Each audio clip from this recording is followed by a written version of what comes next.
Oh, just whenever, just jump in whenever. Recording in progress.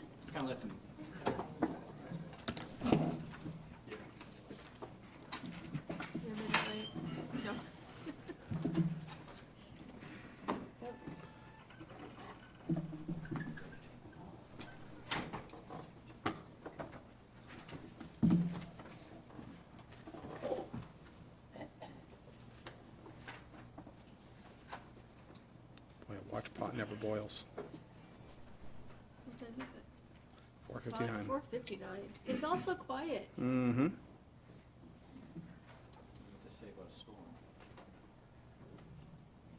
It has hurricanes, yeah. All right, good evening and welcome to the Federal Way City Council meeting for September 25, 2024. Would you all please rise for the Pledge of Allegiance? I pledge allegiance to the flag of the United States of America, and to the republic for which it stands, one nation, under God, indivisible, with liberty and justice for all. All right, welcome everybody. I'm going to, we've got a council member who has a quick question, but we're going to be doing today the study session for the 25-26 biennial budget workshop. We'll have budget presentations for parks, the Performing Arts and Event Center, Dumas Bay Center, and Federal Way Community Center, actually all under the umbrella of the Parks Department. And then we've got city clerk, city council, community development, economic development, emergency management, finance, human resources, IT, legal, and the mayor's office. And that'll be our city administrator will go through many of those. With that, Councilmember Hahn, did you have a question? Yes, in the time that I've been on council and we've done presentations for the budget, we've never done so many in one evening. And I'm wondering if we get to maybe 8 o'clock, which would be 3 hours, or Yep. 8:30, if, I don't want to rush through these. I appreciate the time that the folks have done to put these presentations together for us. Could we agree that we could come back next week? Yeah, actually, I don't want to be here next past, I don't want to interrupt you. Go ahead, Oh, sorry. But I just don't want to rush through these. I want to give them the time that they deserve. Agreed. And I actually sort of, it's funny you bring up 8 o'clock, because that's where I kind of ballpark. That's what I told Wendy I was around when I was going to be home. That's around reasonable, 3 o'clock. Not that I'm worried about that, but it kind of ballparked. She can say thank you to Yeah, you. exactly. Wendy, are you watching? Maybe you should be worried. What do you guys think? I mean, 3 hours is a long time. I think the council member brings up a good point. What do you guys think? Okay. Okay, so at 8 o'clock, let's, we all turn into pumpkins, all right? I bought my first pumpkin yesterday, by the way, a massive one, so I couldn't pass it up, so. All right, Deep Thoughts by Jim Farrell. All right, let's get started. John, you're up. Great. I should be done by 7:45. Shouldn't be. Good evening, Mayor Farrell, Council President Kochmar, and council members. I am happy to be here this evening to present the 25-26 Parks and Recreation budget, along with the department leadership that you see sitting here. This group represents 115 years of service to the city of Federal Way, plus many, many years of great experience for other organizations. As you know, we have a very large department with 44 FTE and up to 250 part-time temporary staff, which are essential to our operations. We are one of the top employers of youth in the city. We have over 1,100 acres of park and open space, and we have 33 formal parks and over 10 miles of formal trails. We also maintain over 252,000 square feet of facilities. Our total department budget is just under $15 million, with $5 million coming from the general fund. The rest come from DBC, Federal Way Community Center, the PAC, and Park CIP. The Parks Department is often referred to, and we're happy with Mayor Farrell's description of us as the good news department. But before that good news hits the streets, a lot of work happens behind the scenes. We endeavor to reach every age demographic in the city, from babies to the most senior of our senior citizens. And we strive to represent the city in the most positive light to our citizens and visitors. As you've heard me say in the past, our closest competitor city-wise is the city of Kent. They have roughly the same amount of parks, roughly the same amount of acreage, and roughly the same amount of square footage that they maintain that we do. And they have 100 full-time employees in those operations. where we have 44. So we're lean, but we get things done, and we're very proud of the work we do every day. We work really hard, and incredibly proud of this group and the folks that work for them. So I plan to give a complete overview of the department across the span of control. I will present both the successes and the challenges going forwards. I have all the responsible managers here who I'll introduce in a moment for each of their divisions. So any specific questions, they're going to be jumping up here and answering. So with that, let's begin. So first slide, and I will actually be going through this fairly fast to give you plenty of time for questions. So we'll give you a department staff overview. These are the areas: Parks and Facilities Maintenance, Recreation, Federal Way Community Center, Dumas Bay Center, Performing Arts and Events Center, and then we'll present challenges and options for you. So this is our org chart. As you know me, we have Deputy Director Jason Gerwin here. Mary Janicki, very valuable employee, 31 years of service to the city of Federal Way. She's awesome. She is not here tonight. I had to make her go home kicking and screaming. She wanted to be here with you, but she did not stay. So David Clemens, our manager at Dumas Bay Center, is doing a great job, as is Leif Ellsworth at the Federal Way Community Center. George Richin, our Parks and Facilities manager, has just been a star for us. Kevin Hutchinson is excused tonight as he just became a father to a baby girl. So he is home this evening with baby and mom and big brother. And then Autumn Gressett, our incredibly valuable contract liaison and wearer of many hats. So this is just a explanation of the different funds that are represented within the Parks Department. And we don't need to spend much time on there. You're very familiar with those. This is our maintenance team. You see them kind of in action.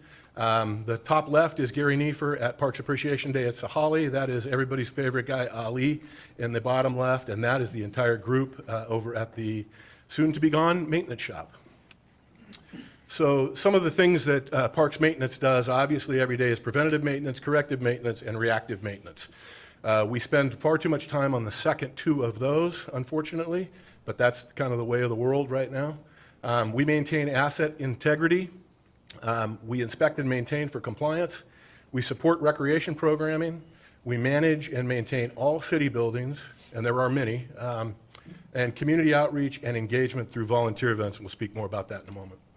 So achievements, I do want to spend some time on achievements. We're incredibly grateful to you, each of you at the dais, for helping us implement the park impact fees, which are going to be very valuable going forward to the city and the Parks Department for decades. So with that, we completed the move out and the relocation of the Steel Lake Shop in preparation for the much needed M&O. And again, thank you for that, for the M&O building. That's going to transform this city, so thank you all for that. We completed replacement of the Lakota parking lot. You've probably seen that. That was done last summer. Installation of gates at Sacagawea Park. HVAC control updates here at City Hall. The community center and the PAC. We are just about done with our responsibilities at the Hanrui Garden. We completed the slide replacement and leisure pool renovations at the community center. We completed a demo of the locker rooms very recently. Several of you have toured that, and we're getting ready for the next step on that. Completed the installation of the temporary locker room facilities over at the community center, and that work continues next week. It'll be another major improvement made over there with some cubicles to make people feel more comfortable about their changing before they get in the pool. And we are excited to have onboarded Stacia Winters, our new general manager over at the PAC, and she's doing a fabulous job. So with that, overall achievements, some of this is in progress right now, such as the Alderbrook Trail renovation project, which also has some exciting future news coming, as we all know, with the John and Mary Cana renaming. We are also getting a new playground at that facility. It's going to be great. The bottom center picture is the new resurfaced courts at Sahali. We are in process, as you know, and have been helpful with the master plans at both Brook Lake and Steel Lake. We have been working with planning on our comp plan update and pros plan update. We did a complete remodel of the Public Works office spaces here at City Hall to make them more efficient. They're very happy with that and have been great to work with. We just recently relamped, you probably saw the huge lift out on the ball fields at Celebration Park, relamping all of the stadium lights over there. And you've probably noticed as you've driven any parking lot that the city owns recently, our maintenance folks in-house restriped all of the parking lots, pathways, and trails. So event support, huge, important part of our department, and these are just the new events that we have started within the last 2 years. The Bicycle Safety Rodeo, first year this year over at the Old DeVita building, was super, super popular. We've just completed our second free haircut event. That is just a terrific community event. We're all super thrilled about that. Through the efforts of George Richin and our department, we have doubled up the cyclocross event, and the mayor has some Big Lebowski fun at that event, so that's a really cool event. The new community festival that we just ran, where the city took that over, that was wildly successful. We have an event coming up in a couple weeks with the new pumpkin plunge. The financial classes that are a big effort on the part of the city council, thank you for that. That's been super popular. And Arts Explosion really took off. It's the second year, and it was a tremendously successful event over at the PAC. These are some of the groups that we work with that are so important. Not everybody is listed up there, but the major ones are listed. These are actually the events and some of the groups. So Parks Appreciation Day, Master Builders is coming up, where that's a $50,000 contribution in tree planting. We work with AmeriCorps, We Love Our City, Stand Up Federal Way Community. As you know, that was just in the paper last week about cleaning up a very difficult, challenging site. That was done in conjunction with Federal Way Stand Up Community. Native Plant Society, Holy Trinity Church of Ethiopia, LDS Church. Without them, we'd be in a world of hurt. They've been fantastic, so thank you to them. And the Junior Air Force ROTC. So we really have a large reach. So that kind of wraps that section up. Moving on to recreation and the Federal Way Community Center. Again, kind of to quote me earlier, there's an enormous amount of work to have this much fun, and it's really true. These are some great pictures. The bottom left is probably one of my favorite pictures. That was the day we were testing the slide, and that is Leif Ellsworth in fully clothed going down the slide. So that was a pretty exciting day. And so moving on to the next one. So these are some of the things that recreation is responsible for. Providing accessible and equitable recreation and cultural services for programming for the community. We coordinate community events and celebrations to provide opportunities for the community to celebrate and connect. I won't read them all, but we provide recreation, socialization, and health programs for a senior population, help them thrive. Our senior program is just doing fantastic. All of our program areas are doing great.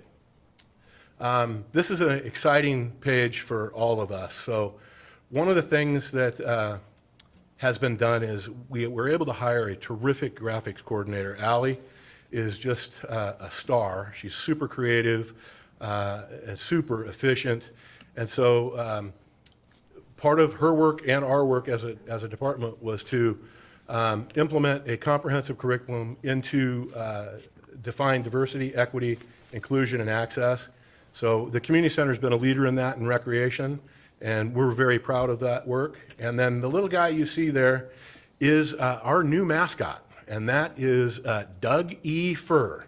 And Doug E. Fir represents the fir trees that dominate our area, that represent strength and dominance in an area, and just kind of a local beauty that everybody can relate to the Doug fir in our area.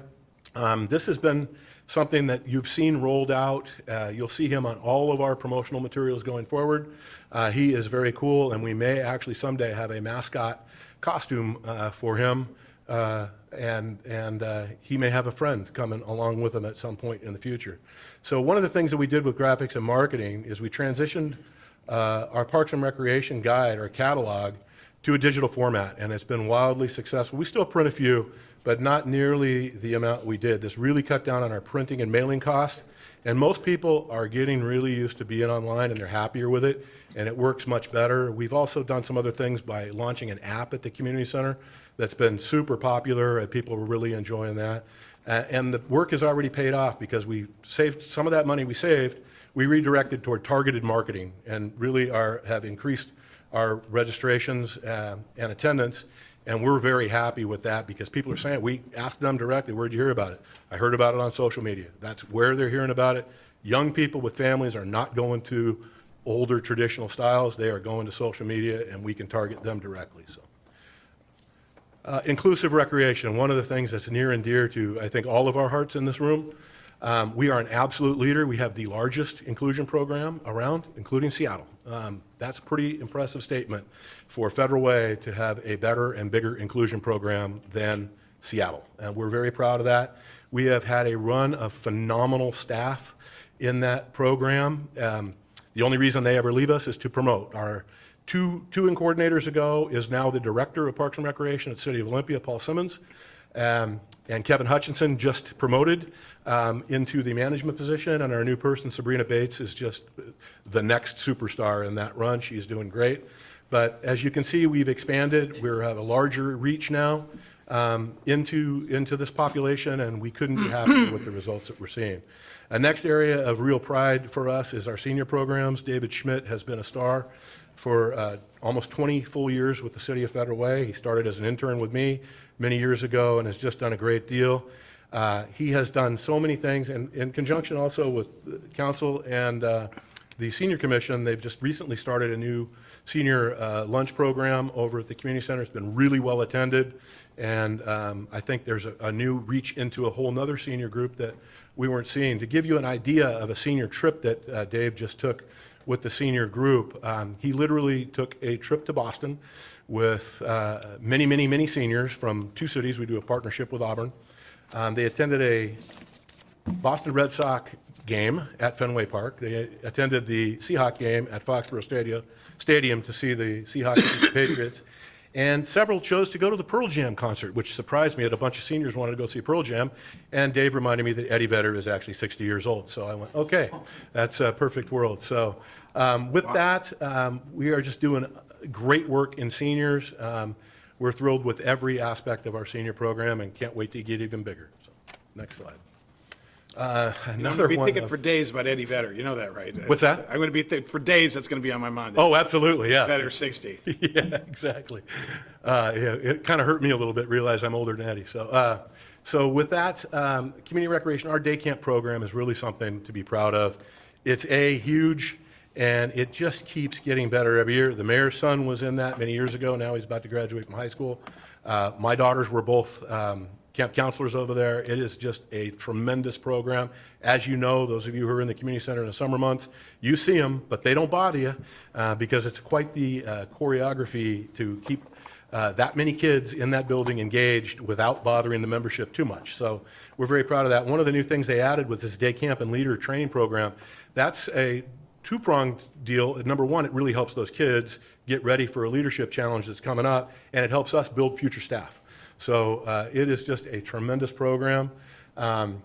We brought in $8,000 with that, and we mentored 48 participants through the summer this summer. Those are going to be future camp counselors with us. So it's kind of great. We also ran, that was 1,400 kids in that program. So that's an amazing program. And as you know, they do a weekly field trip to a really fun destination. It is just a really good camp. So, John, how many kids in the camp? 1,400 this year through an 11-week, and it corresponds, yeah. Wow. Yeah, it's huge. At any particular day, what's like a snapshot? 140. 140. And okay. we have had up to 180 with the locker rooms being closed. It was just too challenging, so we capped it at 140 this year. Okay. We'll go back up a little bit. Wow. There's kind of a sweet spot in there, probably at 150 to 160. Wow. It's amazing. And imagine doing that while your business is open, and we have seniors and members in there the whole time, and the kids still get to swim every day, and still get to climb every day, still get to be in the gym every day. Councilman Dovey? How many children do we turn away? I mean, it's great that we do this. I'm curious, do we get a lot of registrations we can't handle? We get a lot of inquiries we can't handle. We have a wait list every week, but we just don't have the physical space capacity, so. No, I understand that. I was just curious. I don't have an exact number. I can ask Kim tomorrow, and that would be Kevin, and Kevin is the one person not here tonight. So he's probably watching on TV, so Kevin, get ready for that one. Hey, John, can you hold on just for a second? We started the meeting, and we've got two of our council members that are not present. We've got Councilmember Asefa Dawson, who's away on vacation, as well as Councilmember Hong Tran. Both are excused absences. So I just want to make sure that's clear for the record. The minutes should reflect so. Thank you. Excellent. Okay, so our youth athletics, this is a really cool thing. This is the second year in a row that Kevin has worked out a deal with the Federal Way Soccer Association to provide a free soccer camp for all comers. This year, 180 kids registered. It was at Celebration Park for a full week. They all got a shirt and a soccer ball and great training from great coaches, had a great time. And we also partnered with communities and schools to offer free summer adventure trips. A lot of these kids had never been out of Federal Way. In fact, most of the kids on the trips, Dave Schmidt ran that, in addition to his senior duties. He ran that program and took kids to their first sit-down restaurant. He was able to take them to the Crab Pot, if you can believe that. And so they went to a sit-down restaurant, very, very cool, all free, really cool. He took them to Crystal Mountain. They got to ride the gondola up Crystal Mountain. They just had some tremendous experiences that these kids had never experienced, and hopefully it changed their lives in a great way. So that's what we take pride in, is changing lives, making lives better, enriching people's lives in the area. One of the other things that we're very proud of is an administrative process. We do a lot of contracts, and we drive law crazy because we have a lot of contracts and a lot of people doing them. So we kind of worked with our law department, and they helped us design a streamlined method to get all contracts reviewed in the same way. So by the time law gets it, in theory, it comes to them almost flawless. In theory, it's not always in practice, right, Ryan? But what's our best effort? And we've definitely done better, and I think it's helping law, and it definitely helps us, and it helps our employees grow when they learn how to do contracting. They get to know our amazing law staff, and they're able to ask those questions directly. It makes them better employees and moving forward for their growth. Next. Arts and special events, another one that's just taken off. One of the things that Cassie has done, and now Abby working with her, built a strong partnership with Wild Waves, and it came just in time to move Touch a Truck to Wild Waves, because as you know, where the old Target is going, that's going to be really cool new development in the future, and we were fresh out of places to put Touch a Truck, which is wildly popular and well attended. So it's our 10th year. We had 3,500 people attend this year's Touch a Truck, and we anticipate there'll be more next year. Just tremendous community involvement on that.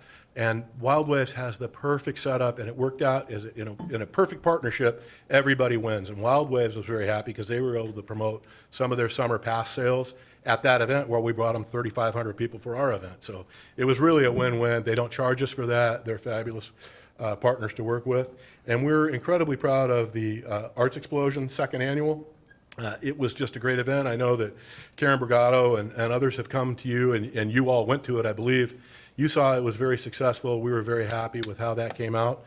And we're also very happy that with your help, you allowed us to hire Abby Wennick, who's done a great job. She's doing a super job with Cassie and Kevin over there and the rest of the team to help produce great events, and because our events are really taking off. So, thanks. Okay, on to the Federal Way Community Center, one of the real jewels and gems in our community, as we all know. It's already into its full 17th year of operation. We offer a facility that enhances fitness and well-being through innovative exercise programs and a cutting-edge fitness studio. We deliver comprehensive aquatic safety education and fitness programs tailored for all ages. We offer a modern venue and great for events, weddings. We do just about every kind of event you can imagine over there. Many of you have attended many of those events. We introduce new athletic programs, and we serve as a versatile venue for general recreation, athletics, and senior services. Achievements in there, just very, very cool. The replacement of the slide and play structure is something that can't be spoken well enough, and thank you for all your support on that. Those are wildly popular amenities that do drive revenue, and that's a really good thing. Swim lessons, 7,100 kids learned how to swim this year. Wow. 7,100 kids. That blows my mind every year. If you were to multiply that number, somebody better at math than me, by the 17 years we've been open, that's a lot of kids learned how to swim. So pretty impressive. Over 10,000. What's that? It's over 10,000. Well, over 10,000. Yeah, 7,100 times 10, 17 years. Yeah, that's an impressive number. Actually, no, I'm sorry. It's over 70,000. Yeah. Almost 100. Yeah. It's 100,000. That's a lot of kids. So we've taught the entire population of Federal Way to swim. It's kind of an amazing thing. And the things that opens up for those kids in an area that's surrounded by water, it opens up swimming, kayaking, fishing, all boating, all the things that hopefully will open up their eyes to a lot of different things and give peace of mind to their parents. The Fedaway Community Center has recovered nicely from the pandemic. The pandemic was brutal on everybody, but we have now achieved the highest membership numbers ever recorded at the Fedaway Community Center. Post-pandemic, we've done that. That's pretty impressive, and that speaks highly to the staff over there that have just done a great job. We've surpassed retention goals by over 10%, reaching retention rate of 68%. National average is roughly 50%. 50% retention for 1 year. We're retaining 68%, so very impressive. And we served over 510,000 residents at the community center. On to our next jewel in our crown, Dumas Bay Center. You've all been there hundreds of times. We speak about it frequently, and David Clemens has just been a breath of fresh air, done a great job down there. Couldn't be more proud of Dumas Bay. We'll go to the next one. So as you know, it's internationally, this just came up at a recent Parks Committee meeting. The question was asked of David, who rents from you? Well, it's international. We've had groups from all over the globe rent at Dumas Bay because of its phenomenal setting and the customer service that they provide, and that view is hard to beat. So we provide unique, high-quality rental space. We manage the park property as a passive use park. It's really only a passive use park, and it's unique and it's super popular, and people love it. We manage a food service operation down there, and David has really created some new inroads in a kind of a hybrid model. And one of the things that we're super proud of, and you'll see it on the next slide, I believe, is the hybrid food service model that I started to bring up, where we work with a caterer on most meals, but we continue to operate a dynamic continental breakfast area. That continental breakfast has been a real game changer. It's as nice as just about any continental breakfast you'd ever see in a really nice hotel. In fact, we had executives from the Food Network there over a year ago who were kind of scoping it out, and somebody challenged them, why are you guys in here? You're not getting anything to eat.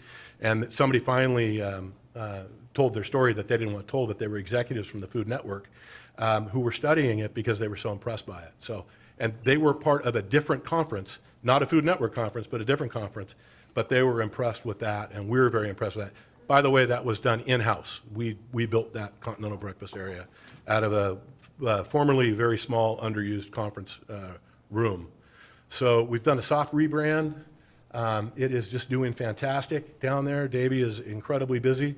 And he's invented or created some new rental options that never existed in the past at Dumas Bay, including a full building buyout and full day reservations. That's never been done before, and it's been very, very popular. Where, for instance, I would have probably taken advantage of that when my daughter got married, if I could have talked her into getting married up here instead of in San Diego, because it would have been fantastic. All the family could have stayed there overnight, and it's been a tremendously popular amenity that David has just started offering down there. He's done a great job keeping existing customers happy while courting and getting new customers and retaining them. So we have a lot of maintenance and repairs done down there, but he's focused on restoring, updating, and modernizing everything he can and making it look as nice and welcoming as possible. And I think you've seen a difference in the last year. The appearance of the building a year ago today to today, I didn't realize how much refreshing it needed, and Davey has done that through some really creative ways and has done a fantastic job. So very happy with that. Performing Arts and Events Center, one of the last jewels in our crown. We're incredibly proud of that building. And Stacia has just been a really good addition. This is the org chart for them, with Autumn being the contract liaison, Rick Hantz from Oakview Group, and then Stacia is our general manager on site. She has just been doing a fantastic job with so many great events there. I've attended several and have never been disappointed. The sound quality, I'm kind of a rock and roll guy, and the bands that I've seen there, intimate setting, fantastic sound. It is a beautiful building. So the purpose of the PAC, as you know, is to integrate the arts more fully into the residents, into the lives of the residents and the community of Federal Way. We stimulate business and economic growth. We're always constantly working. She's out meeting with the community all the time, the different hoteliers and other groups. We created a regional cultural hub, and we'll continue that work, provide high-quality performances. I think we've had 9 or 10 Grammy Award-winning artists in that building. I have seen 2 of them myself, and I'm seeing a 3rd one in October in John Hyatt. I'm very excited about. We drive revenue through high-quality food services, unique event opportunities and performances, and we partner with local nonprofits to increase contributed revenue to help reduce the annual subsidy. So one of the other, or some of the other things they do is they do provide a home, as you all know, for our resident arts organizations. Many of them are here all the time, and you go to their shows, and they've done a great job there. Increasing awareness of the venue. We inspire and encourage local youth through the Arts for Youth partnership with the Arts Foundation. The Arts Foundation has been absolutely wonderful to work with. Autumn works closely with them, as does Stacia, and they have been a joy to work with. Mary Gates and that group have just been a godsend for us over there. Overall achievements, very proud of some of these numbers. 19 sold-out shows since 21. I've been to several of them, including Matt Matthews, Henry Rollins, Robert Cray. I've been to Robert Cray both times. Ryan Adams and more. Hosted over 500 events. You start thinking about that, that's a lot of events. Hosted 500 events, over 500 events since 21, including 174 in 22 and 128 in 23. They've consistently raised the bar by increasing attendance by 15% and tickets sold by 17%. And they've increased the number 45% from pre-COVID numbers. So couldn't be happier with how they've done over there. They've done some really cool high-end events that I got to go see right before they started. The Sona Bello event was unbelievable. I didn't know that the PAC could look like that. The PAC always looks beautiful to me, but when they got done setting up for Sona Bello, it was unbelievable. There's pictures, and Autumn or Stacia can show you those. It will blow your mind.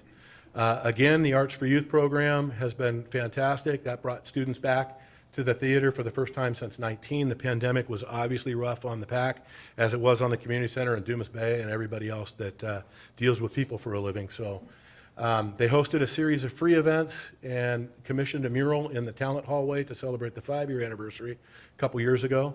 And they got awarded $50,000 in 22 through the King County COVID Recovery Grant. So that's the funnest part of the presentation, getting to brag about all the stuff that we're all so proud of. And next is current challenges, upcoming challenges, and next dollar.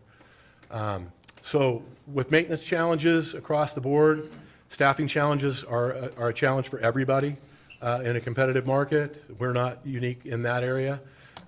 Even with the very appreciated additions that you allowed us, that all of you allowed us to have in 23 and 24, we're still wildly understaffed.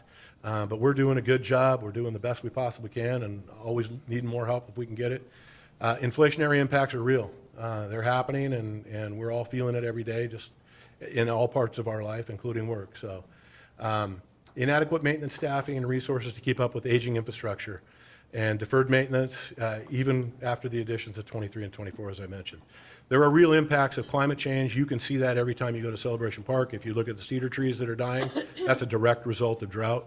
And the cedar trees are dying all over the Northwest. It's not a Federal Way problem. It's a climate problem. Competition for resources and funding. There's only so many dollars to go around. We totally understand that. Environmental degradation, impacts of homeless, vandalism, theft, and destruction are real parts of our everyday life. Recreation challenges, hiring qualified staff, always challenging, but we get through it and we do the best we can. Minimum wage, mandated minimum wage increases, and demands for full-time and part-time employees continue. Increased demand for programs without an increase in staffing. There's just so many new things out there that we'd like to try, but there's only so much staff to go around, and programming needs more space. And Councilmember Dovey brought up a good point. How many kids are we turning away for day camp? If we had more space, we wouldn't turn any away, but we have to be able to manage it. So there's obviously some potential solutions in the community that we're working with. So challenges at the PAC, marketing and reach is the big thing, and I know you've heard this from Stacia and Autumn at recent committee meetings. These are, the marketing is very important to market the actual venue even more. There are limitations to the AV, believe it or not, even though it's only 7 years old, built 8 years ago. There's needs for additional AV to attract more meeting and conference clients. And the venue is quickly running out of storage space. This is a common problem in a lot of new buildings, not just a Federal Way problem. Storage goes away first when you value engineer, and there's never enough storage, and we need more storage. But it's hard to find a building stretcher at the local Granger. So we can't find that, but we're working at finding increased solutions on that. Challenges at the Federal Way Community Center. Increased pricing for day-to-day operational expenses, just real-life stuff, toilet paper, hand soap, cleaning supplies. Limited expansion opportunities due to high utilization of the facility spaces, and state mandates, again, for wages. They're outside our control, but they become our problem. Dumas Bay, obviously, a great building, but it's over 70 years old. It's got some aging and deteriorating building things going on, structural, heating, plumbing, that type of things. And again, accessibility because there's no elevator. But we work around that the best we can today. Unfunded future demands, dedicated funding to address our deferred maintenance backlog. Everybody's got deferred maintenance. Every city's got deferred maintenance. It's not a unique thing to Federal Way, but it's a real thing. Homeless impacts become a real problem. It's a problem out there, and we spend far too much time on it. And it's unfortunate because that's not what people sign up for, but it's important work. It has to get done to make our stuff beautiful again. Once you've made it beautiful, you don't have to make it beautiful again because somebody decided to vandalize it. Environmental degradation, again, same issue. Part-time staff recruitment and retention is always a challenge. High demand for outdoor pickleball courts. You've heard a lot of that. We've addressed some of that by putting some courts over at Sahalee, and we're working on some other things to make some improvements at Sacagawea and some other areas. Recreation, we'd still like to work on turf and track at Sacagawea. The track is completely in need of replacement, and the field turf soccer field is very rough shape as well. We are partnering with the school district. Right now, they're in a financial, they've been a very good partner for many years in many areas. Unfortunately, right now, they're dealing with some fiscal challenges and have been unable to partner with us as we'd like. But we continue to work with them and are hopeful that they can, as the mayor says, turn over the couch cushions and find some money to help us out so we can keep those facilities beautiful. New programming at a facility like Brook Lake, there's so many opportunities, but some challenges with resources. And the one area that I will tell you with a straight face that I don't think we do a very good job at, through no fault of ours or laziness or anything like that, we don't do a great job reaching teens. That's the one area. We do a fantastic job with young children. We do a fantastic job with seniors. We do a fantastic job with people who are disabled, and everything kind of in between. We need to do better with teens, and there are solutions out there for that, and it's mostly a space issue. And I think we're all probably thinking the same thing right now. Well, there's a lot of schools out there, and that's what we need to work with is working with the schools. And I'm not here trashing the schools by any means. They're a valuable partner, and I have great relationships across the whole district. I don't have a single bad relationship there. But that's something, there's a solution sitting empty many days, many hours of every day. And I think each of you have pointed that out at council meetings. So we're on the same page there. So for the PAC, increased need for capital projects and repairs. The building is 7 years old. It's well-loved. There's a lot of people in and out of there. We need more expansive service agreements to extend life, such as maintenance agreements on HVAC, maintenance agreements on different systems, which on the front end are a little expensive, but over the long run, they save you a lot of money because they do maintenance for you during that time. We have one here at City Hall, and we have one at the community center. We need to continue looking for those type of opportunities. Large increases in number of events lead to increased staffing. Just like the community center, the more people we get through that front door, we tell you it's 1,500 a day. It's probably more than that today. The more people in the building, the more staff you need. That's a good problem to have. That means we got good people doing good stuff in our buildings. That's exactly what we want. But there is a cost to helping those people have a great experience. So at the community center, buildings over 17 years old, mechanical systems are something we need to start paying attention to. Fitness equipment needs to be replaced. A lot of it is first generation over there, and it gets well loved, as we talked about with the numbers of people in there. Little things like gym curtains that you don't think about, but when they fail, they're a problem. When you can't separate two gyms, you got two basketball games running into each other, that's a bigger problem than you might think. The lap pool will eventually need to be replastered. We're working hard to get grants to cover those things. We've already replastered the leisure pool. The lap pool will be next. It's just a part of operating a pool. It has to be done. Exterior failed window replacements, that will be something we need to be thinking about. And a roof replacement. Believe it or not, at 17 years old, we'll need to be thinking about that. Dumas Bay, some kitchen equipment and theater equipment are needed. We're working hard on grants, especially on the theater equipment. And we've recently entered into a new agreement with Center Stage by giving them a long-term lease there, which was very advantageous to them and us, because we have a great customer there all year round. It allows them to apply for grants for things to upgrade our theater. Fantastic win-win for both groups, so we're very happy with that. And Councilor David Wall. has spearheaded that. Hey, John, 1 second. Yes. Councilor Walsh? With the Dumas Space Center, I mean, is there a time when it's going to, I mean, it's, what, 70 years old now? I mean, is there a time when it's going to reach its lifetime?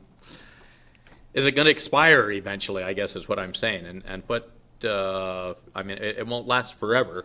And what should we be planning now for way on down the road? Do you want to speak to this, Jace? Maybe to be a historic building and we get grants for it. So you're going to see in a slide here coming up about, difficult conversations need to occur about some of these infrastructures. And that's what we need to do here. The last time we really looked at Dumas Space Center and where we were going to plan a roadmap for was with Finance Director Aday. And, at that time in 2016, it was just if we needed to replace this building, kind of almost like for like, comparable to like a two-story hotel, kind of a prop and box hotel. Back in 2016, that was 20 million. And so generally, with a facility that old to rehab it, and we have toured it's the Seattle Congregation. It was the sister facility to Dumas Space Center. I don't have the right name. I apologize for that. But we toured that in 16 as well, and they went from a 3-room to 2-room conversion, making sure each bathroom or each room had a bathroom, kind of the modern amenities that people would expect in rooms. And at the time, that was close to that $20 million mark. So renovation or prop up and rebuild, close to the same. We know where inflation's gotten now, and so I'm not going to give you a guesstimate or estimate on what that's going to be. But that's where, in this future slide, you're going to see difficult conversations need to have, because the boiler system at some point is going to fail. And if you've ever looked at that boiler, you're not getting it out. You're taking down the building, you're taking off the roof to get it out. I've always thought it would be a cool amenity to the passive park, something like Gasworks Park, you put it out there. But these are difficult conversations. Plumbing system, boiler system, electrical, all of that. We've made some upgrades to the panels and stuff like that to keep us going, but there could be a catastrophic event that takes out one of those major utilities, and then we can't provide services to clientele. And that's a scary position to be in. David and the maintenance staff do everything we do to keep things running, but it's a difficult conversation we've got to have, and hopefully sooner rather than later. All right, thank you. Thank you.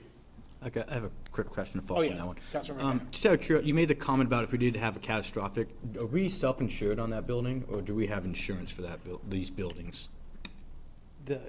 We do have inland marine, I believe, for the boilers if they fail, but that's it. The rest of the building is not covered by any insurance. Is that the PAC, the community center, is that the same scenario for those two? Yes, for the most part. Thank you.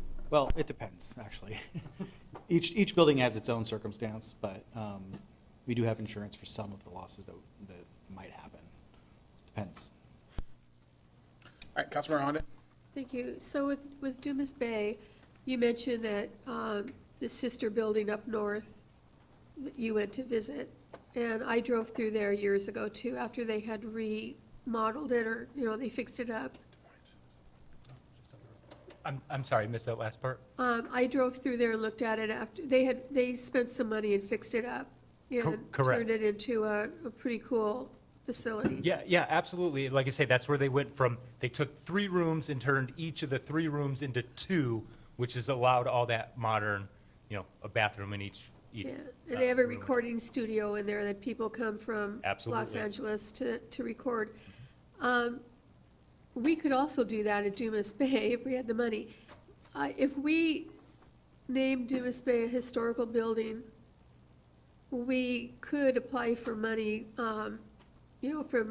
from organizations that support that kind of stuff. So why don't we?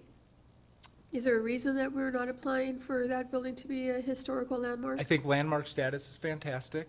Landmark status also handcuffs you a little bit. We would have every intent, there's also a lot of interest with the Historical Society in landmarking the Brook Lake Cabin. Correct. Our intent is to restore, make repairs as necessary to the time period as possible. But we have some liberty because we don't have that landmarking status. When you put landmarking status on it, you are obligated at that point to use every single method as it was done that way. So in essence, once you have that designation, your cost to renovate, refurbish is going to go up and be higher.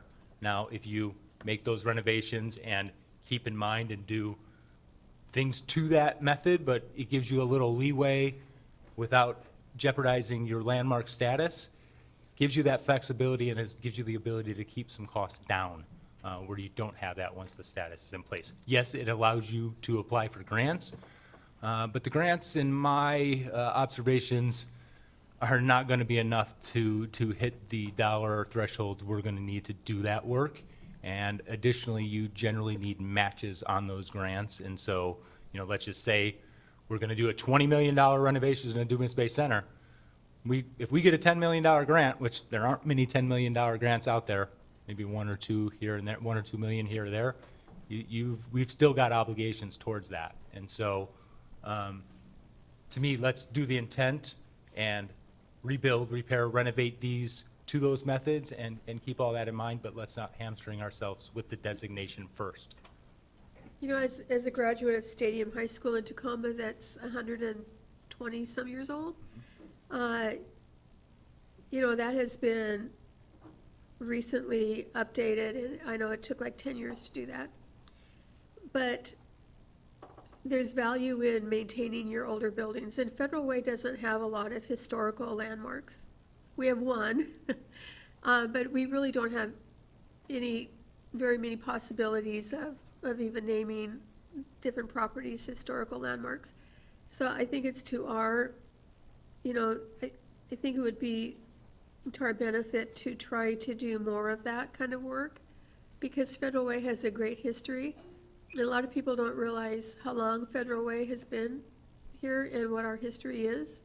And I just think it would be important to try to do that kind of work. Thank you. I concur. Big thing is just having the stomach for the dollar thresholds we're going to be up against. All right, Council President. Thank you, Councilmember McDaniel, for bringing up the boiler insurance. Doesn't the insurance require an inspection periodic for the boilers? The boilers are inspected, I believe, periodically, annually, yes. Okay, so we don't have to talk about a catastrophic failure because we're inspecting We're them. doing the best we can, and it is an unbelievable boiler. That is the actual original boiler to the building. That boiler was built so well that that boiler company went out of business because they never failed. Well, So they didn't, that's a true story. that's a good thing, but I'm going to make sure that we don't have a catastrophic failure. So Absolutely. the inspection should be able to alert us to that Absolutely. possibility. Yeah, thank you. Go ahead. Okay, move on. So we're down almost to the end here. Maintenance of facilities, again, Jason mentioned the difficult conversations. Aging infrastructure, he mentioned that. ADA transition plan needs to be done. City Hall elevator, right here, that several of us use today. Increased budget for staffing, again, at recreation, pickleball space, we talked about that, and vehicle transportation for events. Future support for the community center, outdoor space, which may happen when the temporary locker rooms come down. We may take advantage of some of that space and do something different. We haven't completely vetted that yet. Future support for Dumas Bay Center, building assessment, we'll be doing a feasibility study on that, much like we just did the envelope study, but that comes with a caveat. We got to be careful what we want to know too soon. And then future needs at the PAC, increased budget for staffing and supply costs as it gets more popular. As Sound Transit opens, we're going to need to have parking gates to keep our parking available for the patrons. And AV equipment upgrades throughout the building are needed. And with that, it's questions. And I'm going to have my staff jump up if there's a question in their area, because they are even more well-versed than me. So if you have any questions. Councilmember Dubey. Yeah, thank you. Couple questions that come to mind when I saw your presentation. You have a tremendous amount of volunteer groups that come out and do things. How do we coordinate them? Do we have a volunteer coordinator in the budget, or? We don't. I mean, I went out to when they did the homeless camp, and your staff did an amazing job, but it seems like that would be something we could invest in to reduce costs by having volunteers do more things, or am I missing something there? No, you're absolutely not missing anything, sir. You're spot on. We've had a volunteer coordinator in the past. It's kind of fallen to the departments, and the Parks Department is probably one of the bigger users of especially large volunteer groups. And so it becomes a function of other duties as assigned. George catches a lot of that. Jason catches a lot of that. Gary catches a lot of that. So a volunteer coordinator would be very helpful. In the future, if we could afford one, that would be great. And my next question, you mentioned the art explosion, which, you know, we funded the last couple of years out of ARPA and different things.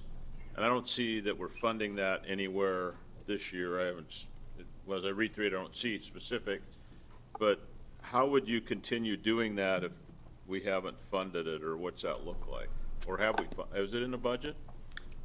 I'm not 1,000%. I I think it's on the wait list, but I'm not 100% sure. I don't think we plan to stop doing it by any means.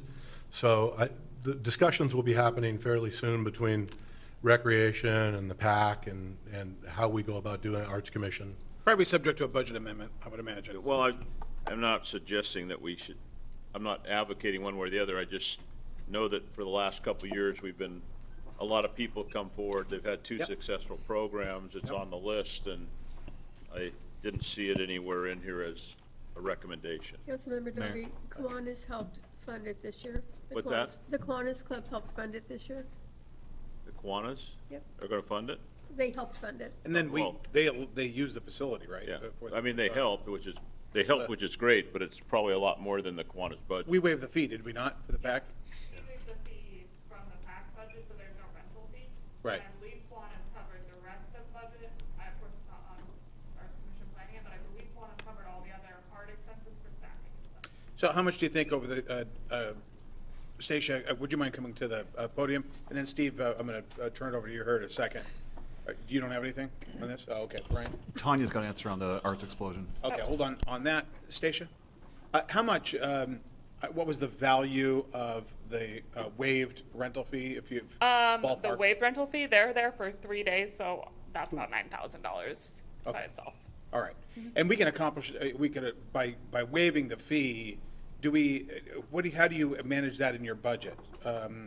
Is that a matter of lost revenue, or is that a matter of, it's not captured in something like that, I don't think. So would it be- currently, it would be a manner of lost revenue. However, there are other ways. This year, we opened concessions for some different times, which they hadn't done last year, to try to make up some of that lost revenue in different ways on our end. Okay, but that organization captured the savings and then Correct. worked with Kiwanis. Tanya? So just wanted to make a comment on ways to raise funds. As a direct response to those conversations that Economic Development had with parks over the last couple of years, and with various events and things like that, we have developed 2 programs. There are 3-part series workshops. One is for fundraising, one is for grant writing, and the strategies are all proven, as we've shown in our pilot program this year with grant writing, those same exact strategies have been developed into these workshops, and they have been promoted very heavily to all of our commissions, also to other groups, so that they can attend. The first one is starting tomorrow night. So it's all on our website, but what we're really trying to do is help give those tools to the public for free so that they can start to fundraise and find grants for their programs. Great. Okay. I have one last question. Yeah, go ahead. Sorry. The last question had to do with the comment about more access because we don't have space. Is it one of our goals to sit down and really work with the schools? I mean, if all of a sudden they opened up a junior high on the other side of the city that we could do something with, that would take more budget and more manpower. So has that ever been thought about, what that looks like if all of a sudden a building became available? No meetings are eminently planned, but that's exactly the type of thing. But we would come to you long before that to make sure that there would be adequate resources before we even pitched it to them, because if we said yes before, or they said yes before. Well, But it's also to these other groups, Councilmember, like the groups that come to you for access, the Game of Life and Phenomenal Sheet. If those facilities were made available to those groups, that would help, because we're working with those groups to get us into the community center, but the community center is already pretty busy, so. But I guess my question is kind of a chicken and an egg type question, but if the school district said, hey, this is a priority, and we haven't planned if we want to make that a priority, you know, you need to kind of know what the budget might look like if all of a sudden the offer came. And we're talking about we could do more if we had more space, but in these discussions, it's kind of pie in the sky, but maybe we should have some idea what that would look like if we decided to budget it, if we had more money to do it. It's not saying it should be in the budget, but if it's going to cost, if you could get Sacagawea School, is that a $100,000 bill to get 1,300 more kids into a program? Or what's that look like? And maybe I'd like to know those numbers. And is that a city program versus a school program? I mean, you know, yeah. when Ben was, I'm sure you guys you put all your kids through the schools here. When he was at, you know, Sherwood Forest, and, you know, they had YMCA after-school programs. So, you know, they would have, the school district would work with YMCA, then they actually bus kids from one school over, from Sherwood Forest over to Enterprise, because that's where the YMCA was. And then, you know, you've got boys and girls clubs. So the question is, and we'll need to make a policy decision, are we gonna send city employees to a school district? Well, I guess what I'm asking, facility. and I'm not suggesting we do it, I'm just Yeah. asking the question. You got this great community center, and if you had another facility, and you could double your kids and you transfer them back and forth, because maybe the flag football's here on this day and the swimming's here on that day. I'm not saying we could do it, but what would that cost if we had another facility that we didn't have to go build or buy? Mayor, could I just order that? Yeah. So, Council President, Coach Mara and Jack Welch and I meet with two of the school board directors every month. And this is something that has come up for the last 2 years. We just last month had a Zoom meeting with Metro Parks of Tacoma, and they were talking about their after-school programs for middle schools and elementary schools. And Metro Parks is separate from the city of Tacoma. It's a separate organization, separate budget, separate everything. But they go into every elementary school and every middle school now, and they provide a program. They partner with their schools. The school board directors were also on the Zoom call with us, so they heard the same information we heard.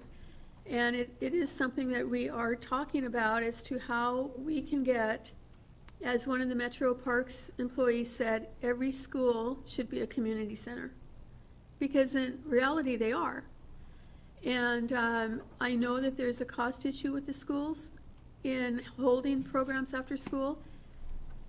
And I know that our Parks Department is connected to our city, and we would have to come up with the money that Metro Parks comes up with to provide, if we were to provide the same thing. But I think that there is something that we could do. We don't have to reinvent the wheel. We can talk more with Metro Parks about what they do. They get outside funding. they get grants, and they work with the schools, and the schools provide funding also. So programs like that already exist, just, over in Northeast Tacoma. And I think it could work here. We just have to work together to get to that point. All right. Yeah, Council President, and then Councilor McDaniel. I'm done. Oh, I was just bringing up what Councilmember Honda was talking about. Yes, we've been meeting with the director's school district and talking about this very issue and how to make it work, but it's a long-term course. They want us to do everything. We're saying now, share. So, and Metropolitan Parks was wonderful to talk to us. We had a Zoom meeting. But, they have their own dedicated funds because they're separate from the city of Tacoma. So money is a big issue, but as Councilmember Honda was saying, yeah, there are grants, and maybe it's a long-term program we could look into. But don't we really need, from the school district, help with Sahali and Sacagawea for them to pull their weight on Yeah, those partnerships are hugely important, yes, Lakota. indeed. Yeah, Absolutely. okay. Okay, all right. Councilor McDaniel? Yeah. Hey, thank you. Great presentation. Best looking one we've seen so far, too. Know where the graphics designer artist works. I'd like to claim credit for that, but that was Ally. She does a good job. I got a couple questions. Is a building envelope study the same as a feasibility study for terminology-wise? Or are they different? The building envelope study, and if I get this wrong, please correct me, George or I Jason. saw Jason shaking his head. Welcome to the stage. Building envelope study is more like you're looking at the structural integrity of all of your major systems and the architectural components of the building. So that's kind of building assessment, where a feasibility study is depending on whether it's upgrades or you looking to add a gym bay to the community center. Is it feasible? What will be the return on the investment? How many people can that serve? Is that the target you're trying to meet? So two different philosophies in those studies, absolutely.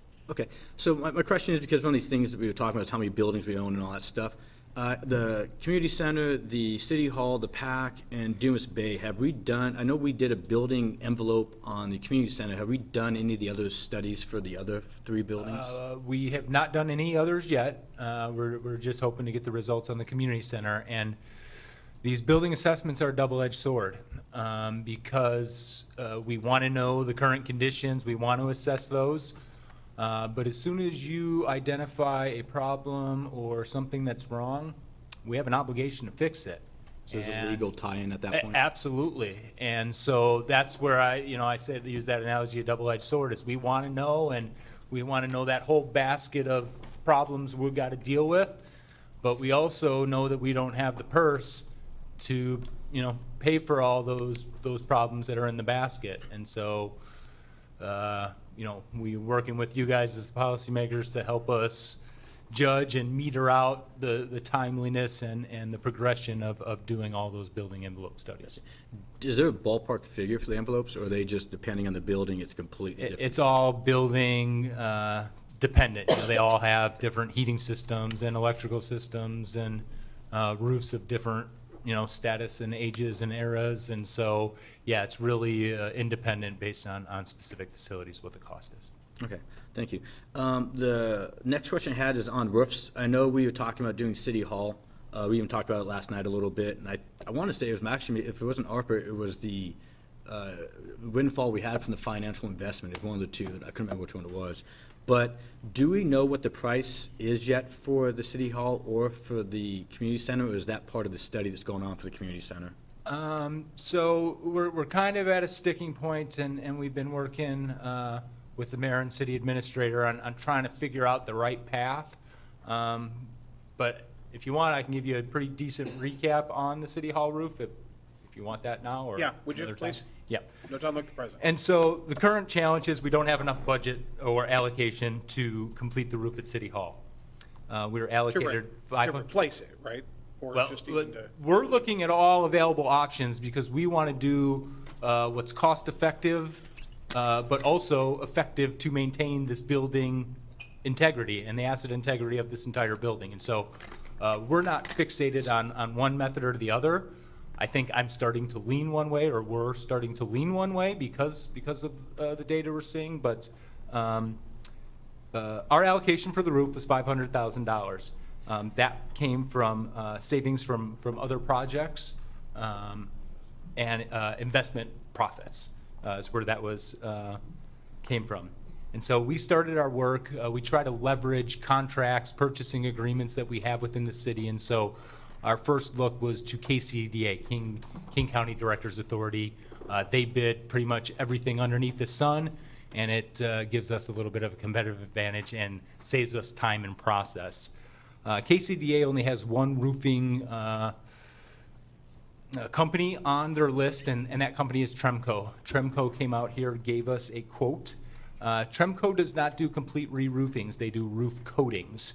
But Tremco quoted us a roof coating with a 20-year warranty. In addition to that 20-year warranty, it included warranty services and inspections at the 2-year mark, the 5-year mark, the 10-year mark, and the 15-year mark. As part of this quote, we have some concerns with safety up there. We don't have proper places to tie off, and if we're going to do anything on the roof, we need to do that to be OSHA compliant and safely allow our workers to go up there. So we were looking at a safety railing system is what we were looking to install there, and that was within Tremco's purview. They would use the subcontractor, but they would manage that subcontractor and get that installed. We also know that part of the damage to the roof is, the roof's only, so thick, and most of that is insulation. We've had leaks over the years, and we're aware of 4 or 5 decent leaks. We've got them contained to a certain spot and essentially funneling them so they're not damaging the rest of the building. But part of that Tremco estimate is they came out with the heat cameras and looked at a roof and the insulation. And we got about 16 to 20 areas that have damage to that insulation. But part of their quote was before you do the re-roof or the coating, you cut out all that bad insulation, replace the insulation, repatch it, and then the coating goes over that. That quote for the roof coating alone was $919,000. The safety railing was another $160,000. The management of the subcontractor was $50,000, $225,000 in contingency for $1.35 million, and that's a roof coating, not a re-roof. So then we had been working with the mayor and city administrator, and all right, what do we do here? We already know we don't have enough money. So we said, well, we got to look at what's it cost to re-roof. We got to tear everything off and re-roof it. Difficult to ascertain any of that information without paying an architect or anything like that, but Autumn Gressett did some sleuthing on the internet, and she was able to find Whatcom County in 2021 re-roofed their public works maintenance building. It was a complete re-roof, and based on their sizing and square footage, it was about $20.16 a square foot. So at $20.16 a square foot, at 88,000 square foot on our rooftop, you're looking at $4.4 million, and that's just base, and that's $2021. So it's a big struggle. And when you talk a complete re-roof on this building, you're talking about impacts to this building for at least 2 weeks to a month, and that's impact to your employees and where you're going to put your employees. Because if you talk a complete re-roof, that means you are craning off the HVAC units, disconnecting all the ducting, all the electrical, so that you can do a complete re-roof. In my mind, and I'm working with you guys and know what our purse strings are, I don't think a new re-roof is in the cards for us. But when you have a competitive product out there that'll do a roof coating, that will give you a 20-year warranty, will come inspect it for you annually, and do some of the work on an interval basis, that's bang for our buck. And that's where we're thinking we need to go, but we still don't even have half of the money we need. And so we've been working with Tanya and Economic Development and CPIN and Kevin Pelly, trying to see if we can get grants for roofs under the EOC. We're looking at every purse string we can, and we've been talking internally about wanting to come give you an informational update. I think I just gave that informational update to you guys. Because again, this is, as in the slide, we have difficult decisions and difficult conversations we have to make because our infrastructure is aging, old, and the thing that worries us most is we don't want to drop any balls, but there's going to be a day where a ball drops, and we're going to have to come tell you that. And it's not because we want to tell you that. We're doing everything we can to avoid that stuff. But we don't have the dollars, people, or resources we need to maintain all of our assets. But the first thing that needs to occur is the safety railing up, that becomes the first priority, correct? Absolutely. You know, we can do some of that, and we can do some of the patching. Currently, the OSHA standards on a roof, we can't be anywhere within 15 feet of the edge because we have a parapet wall that's not high enough.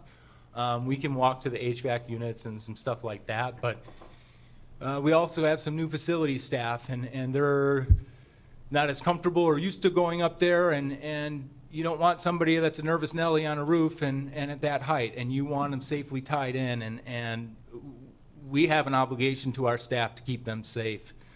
We have both Public Works and Parks during our safety meetings. Our motto is every employee home safe every night. Right. And we don't take that lightly. Our worst day is when you have an injury of an employee. Right. So, Yep. yeah, that's imperative, that safety on this roof. Well, what we'll do is, Council, we will get you the answer to this. Brian, what were you going to say? Yeah, I just kind of emphasize something that Jason said, is that they've looked at a number of options, and we're still looking at, we're trying to get the best bang for our buck. We're not yet done looking at all options for the roof, and so I appreciate what has been said here today on what we found out so far. That quest for knowledge has not ended, and that's still ongoing, but once we identify the best path forward, we will definitely brief the council.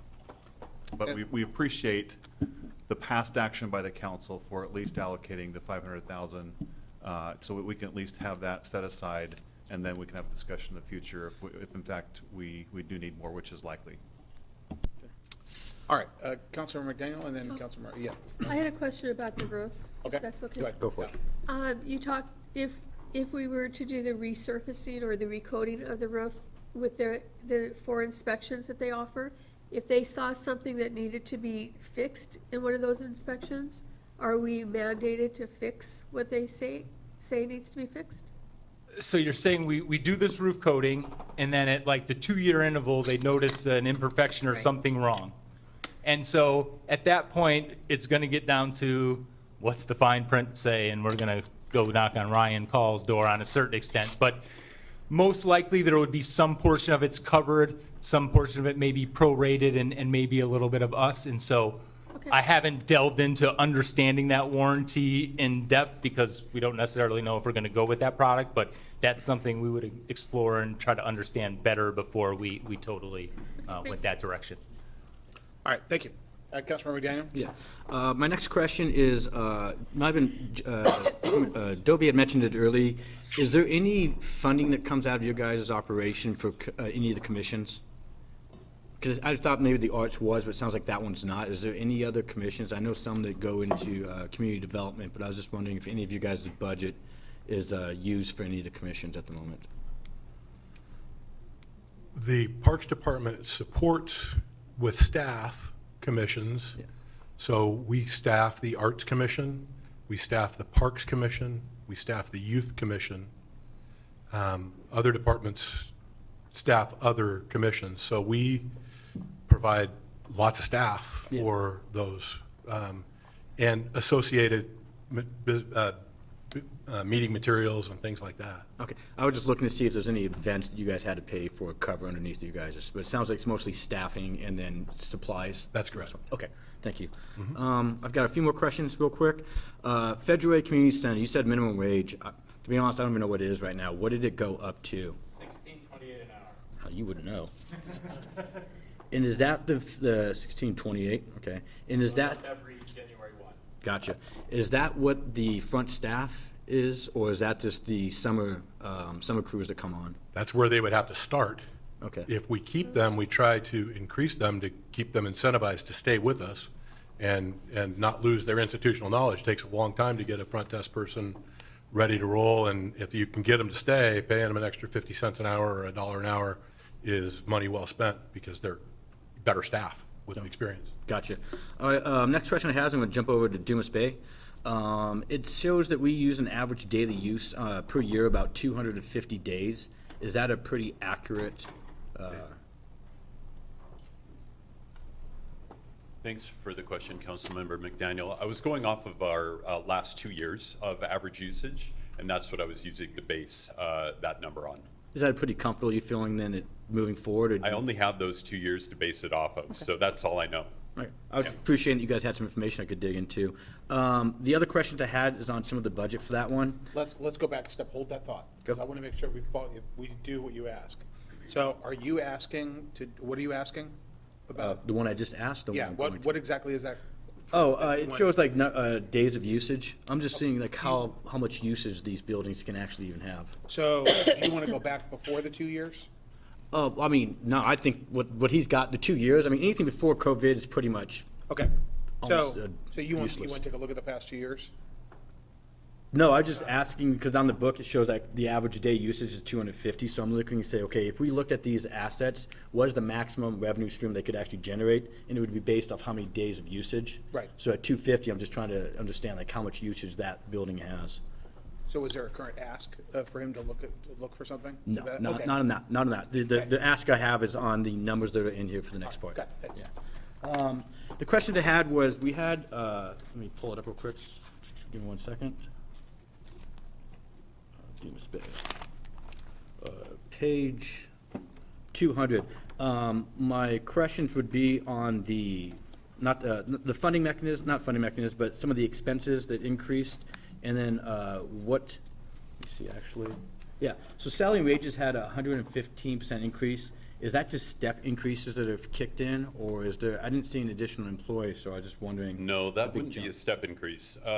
When I started at Dumas Bay, most of my staff was at what is current minimum wage. And most of those staff members are longtime staff members.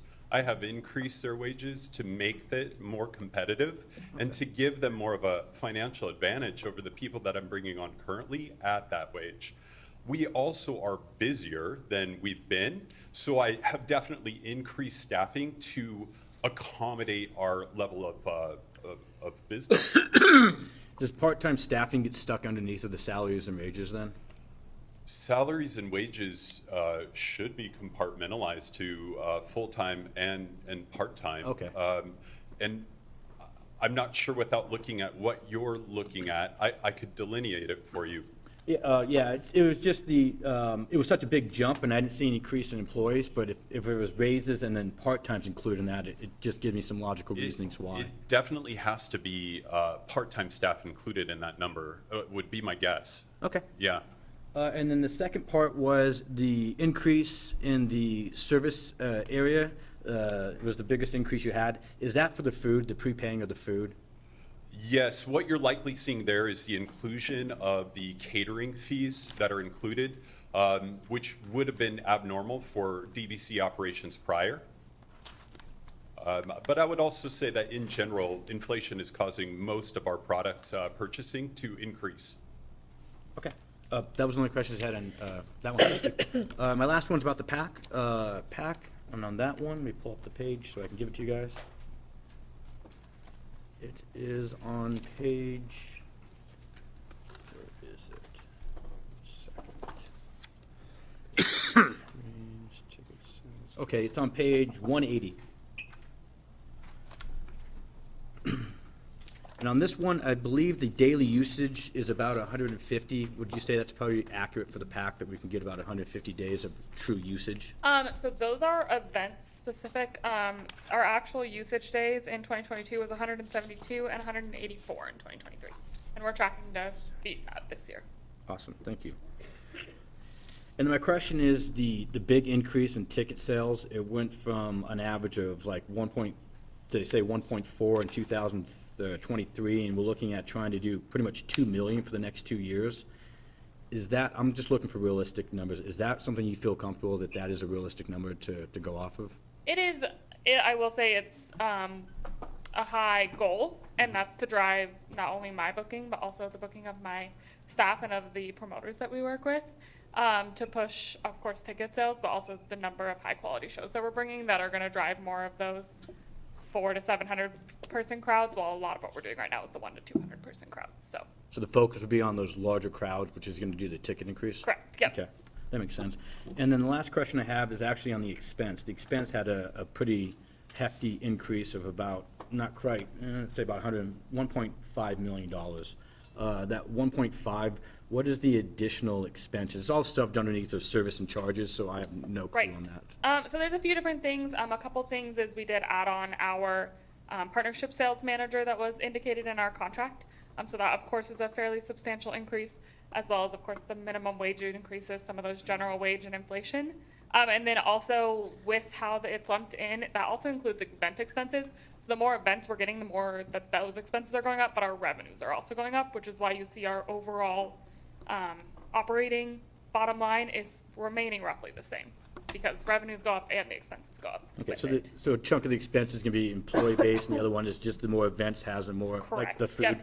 yep, yep, that's, all of our food costs and everything, which gets passed on to the clients, but we account for those in the same area. Awesome, thank you very much. All right, Councilor Hondo.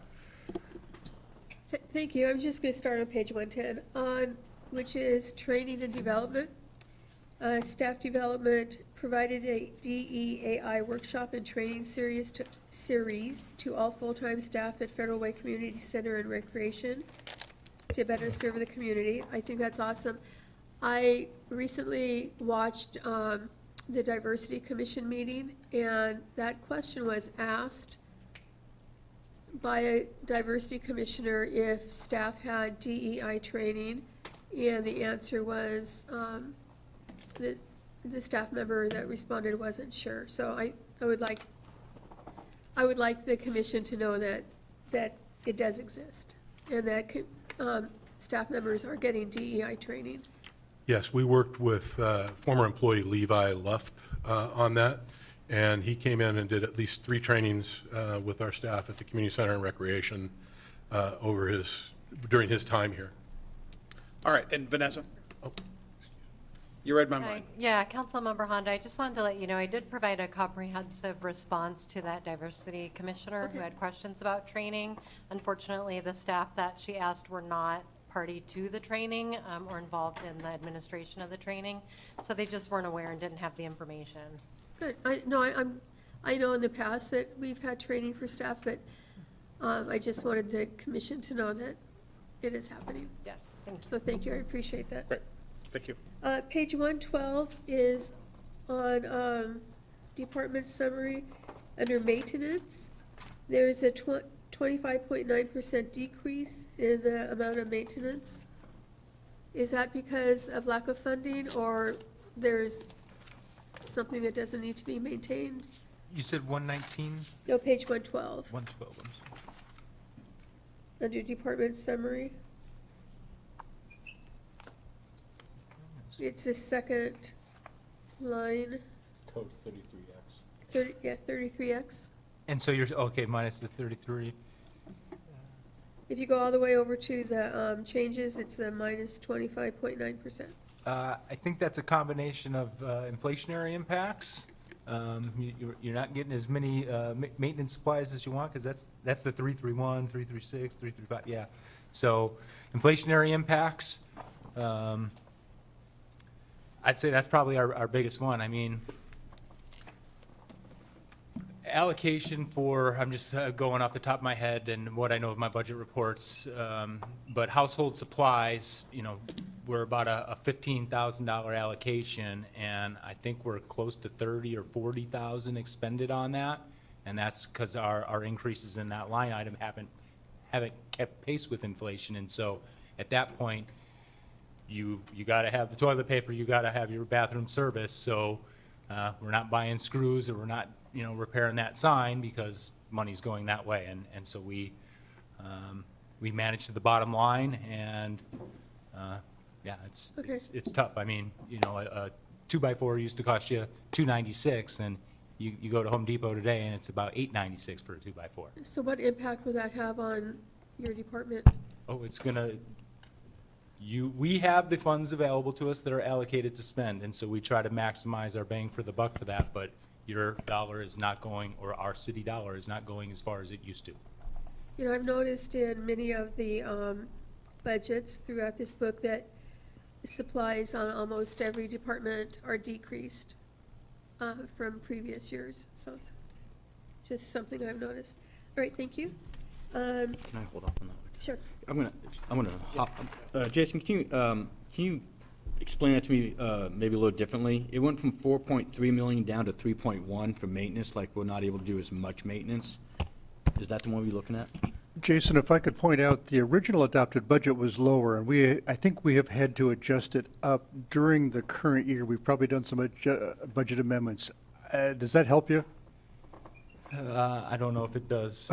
Finance Director Grum, unfortunately. So I guess my question is if maintenance is a big piece and we have less money going towards maintenance, does that mean we're doing less maintenance? Because the budget actually went down in maintenance, so there's like less expenditures, which means we're doing, in my mind, less maintenance. Correct, and your dollar's not going as far, so it's a combination of the two. Okay, thank you. Senior programming, I'm very grateful for the senior programming you do. As you know, I work with the senior commission. I know that you have a new app at the community center. I'm not really good at using apps. I hate to admit that. Are you? I'm with you, I'm terrible. Because I can never remember my passwords.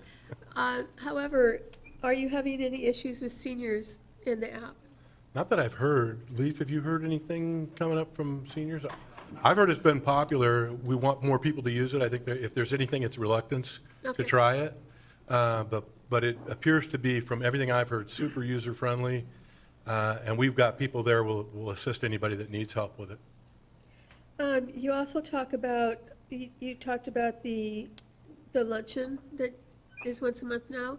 And, Steele Lake Presbyterian Church is providing the lunches. I just wanted to get that out there to give them Absolutely. some Very credit for grateful for that. At the community center, and I know it's been very, very successful. Absolutely. And we're very grateful for the support that Steele Lake Presbyterian Church has given to our senior program. Absolutely. And also to the community center for your support.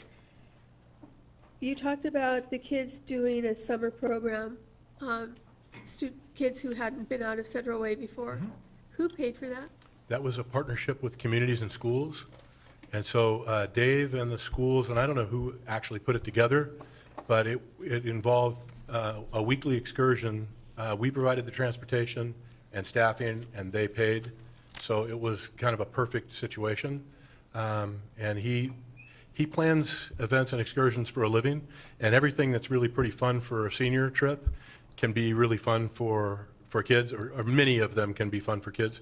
And so he just kind of cherry-picked the best ones that would be the most fun for kids. And when I mentioned going to the Crab Pot, that was one piece of an all-day visit to Seattle, where they did numerous things. I think they went to Gasworks Park. Those kids had never been up there.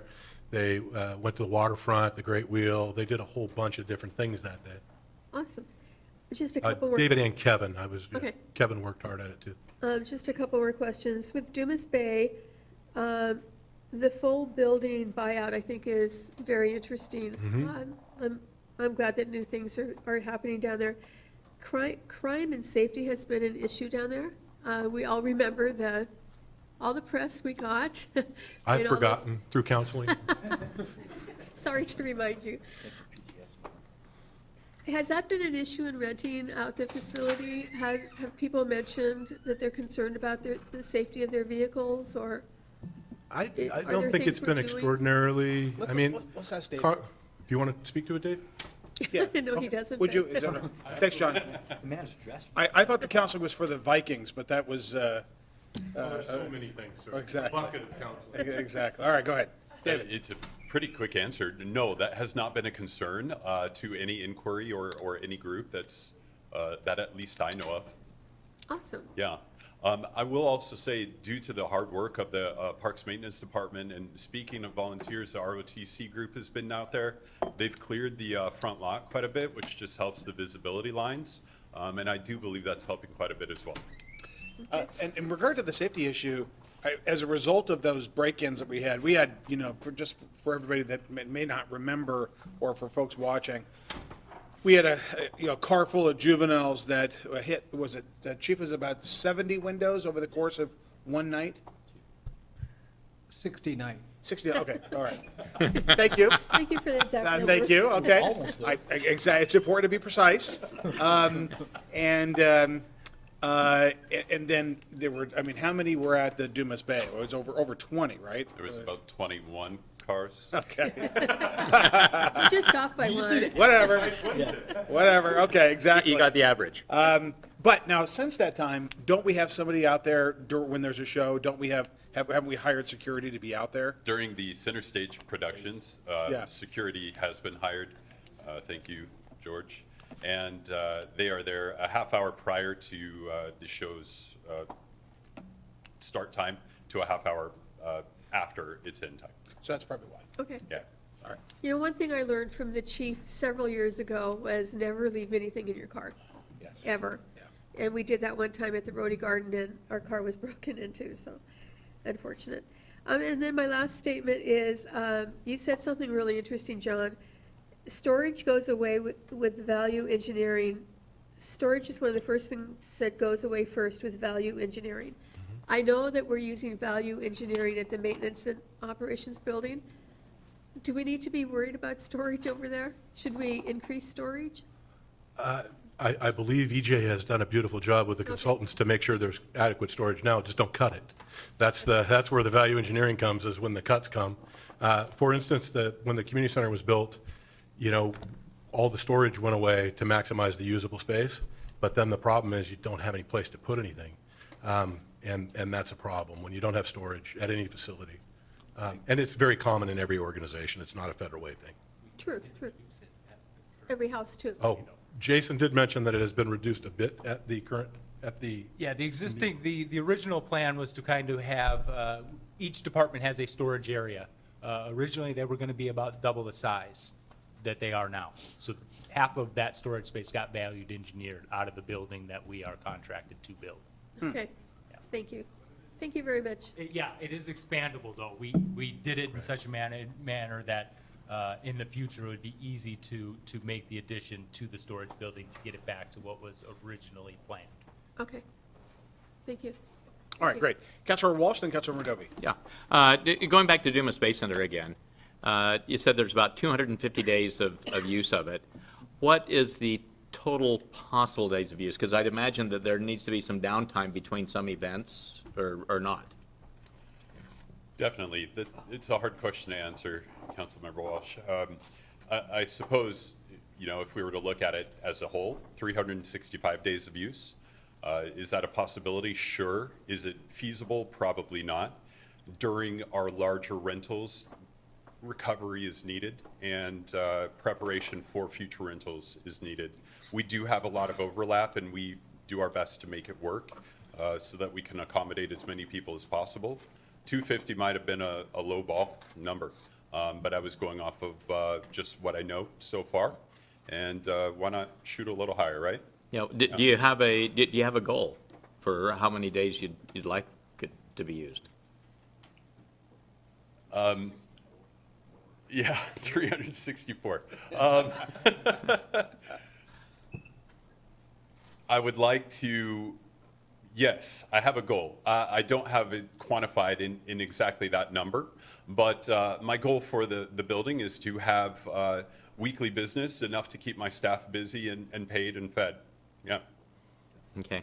Yeah, well, one suggestion that I'd have for the Dumas Space Center, the community center, and the PAC is with marketing. I know a couple of years ago, they had booths up at the Northwest Event Show, but the PAC had one and the city had another one. I think that it would be well with things, for example, the Northwest Event Show and others, for us to be marketing Federal Way together.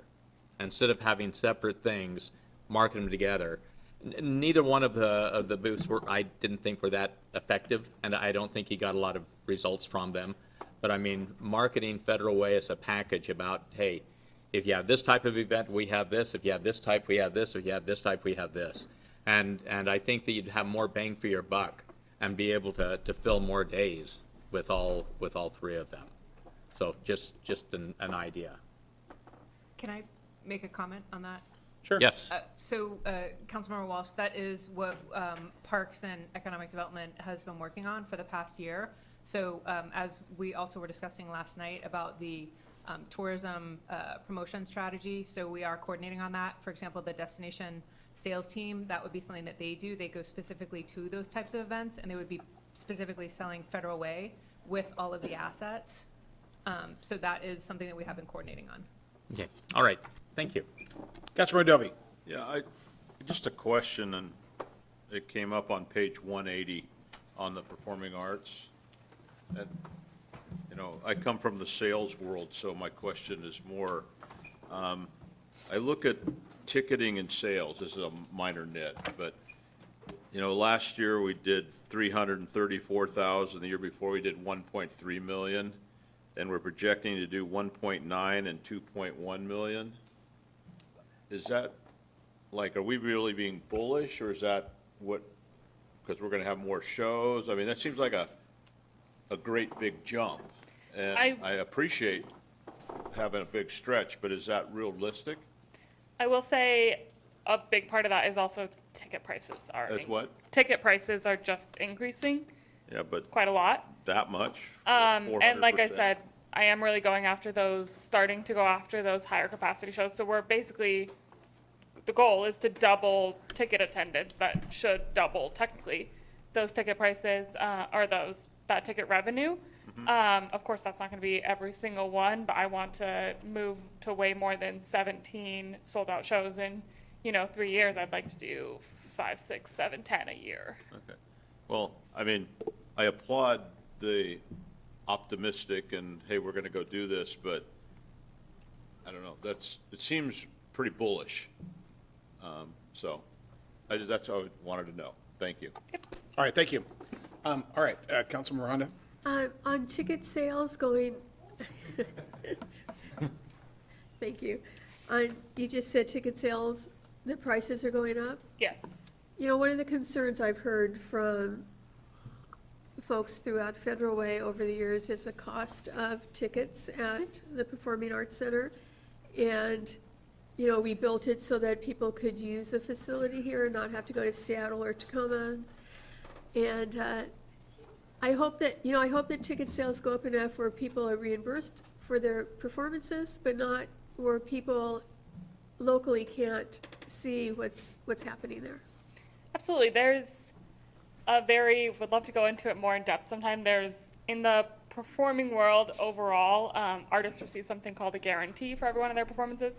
Those in the last 2 years have honestly almost doubled for every single performer, which of course then leads to ticket sales. We also only present and I only determine ticket prices for a very limited number of shows. All of our rental clients, I don't really have a say over the cost in that. It is something that I'm keeping in mind in many other aspects of what we're doing, including our ticketing fees. We're under the average as well as under Seattle and Tacoma. Those additional ticketing fees, our concessions prices are under. We're trying to make sure that we're accessible in every way possible where we have control over it, while still making sure that we're hitting the revenue goals and things needed to make sure that the facility is operating as we've been directed. Thank you, I appreciate that. Yes. Okay, any other questions, council? John, any final parting words? Just a huge thank you from all of us to all of you. Your support is felt every day, and we appreciate it every day. And we're out there trying to do the very best we can, and I'm incredibly proud of this group and all the people that work for them. So thank you, and I know you are too. We see you all the time, and so just thank you very much, and appreciate the opportunity to tell you a little about it. Sorry for going a little longer than I intended. Well, and we actually, John, we actually, I thought you guys did a great job answering questions and getting into detail, one of which was the roof. One of the things that I'm going to promise right now, along with Brian, is that we're going to get with the team. This is one of those things where we've got to address that pretty quickly. And I would say within the next couple of weeks, we're going to be updating you regularly on getting that accomplished. Thank you. Jason, do you have something to? I want to make a statement. We're out of the kind of the time of year to do a roof. This part of the country, we want to do that kind of May to August.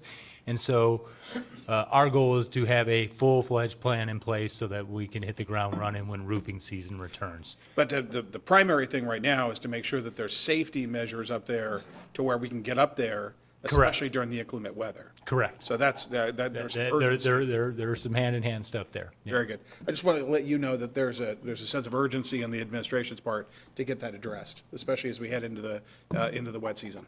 So thank you very much. Thank you. Okay, great job, Councilor Adobe? Could we have a 5-minute break? Yes, sir. All right, we were in recess for 5 minutes. What time we got? I got 6:39, let's call it 6:40. At 6:45, we'll reconvene. Just FYI, at 7 o'clock, I'll need to leave for about 15 minutes. Okay. Okay, bye. So if you see me walking out at 7 for about 15 minutes to 7. You're not a man.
All right.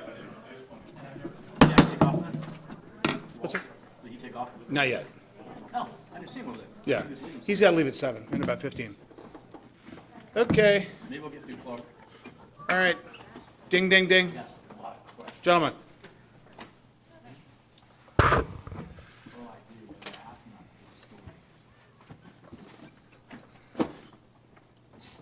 Okay.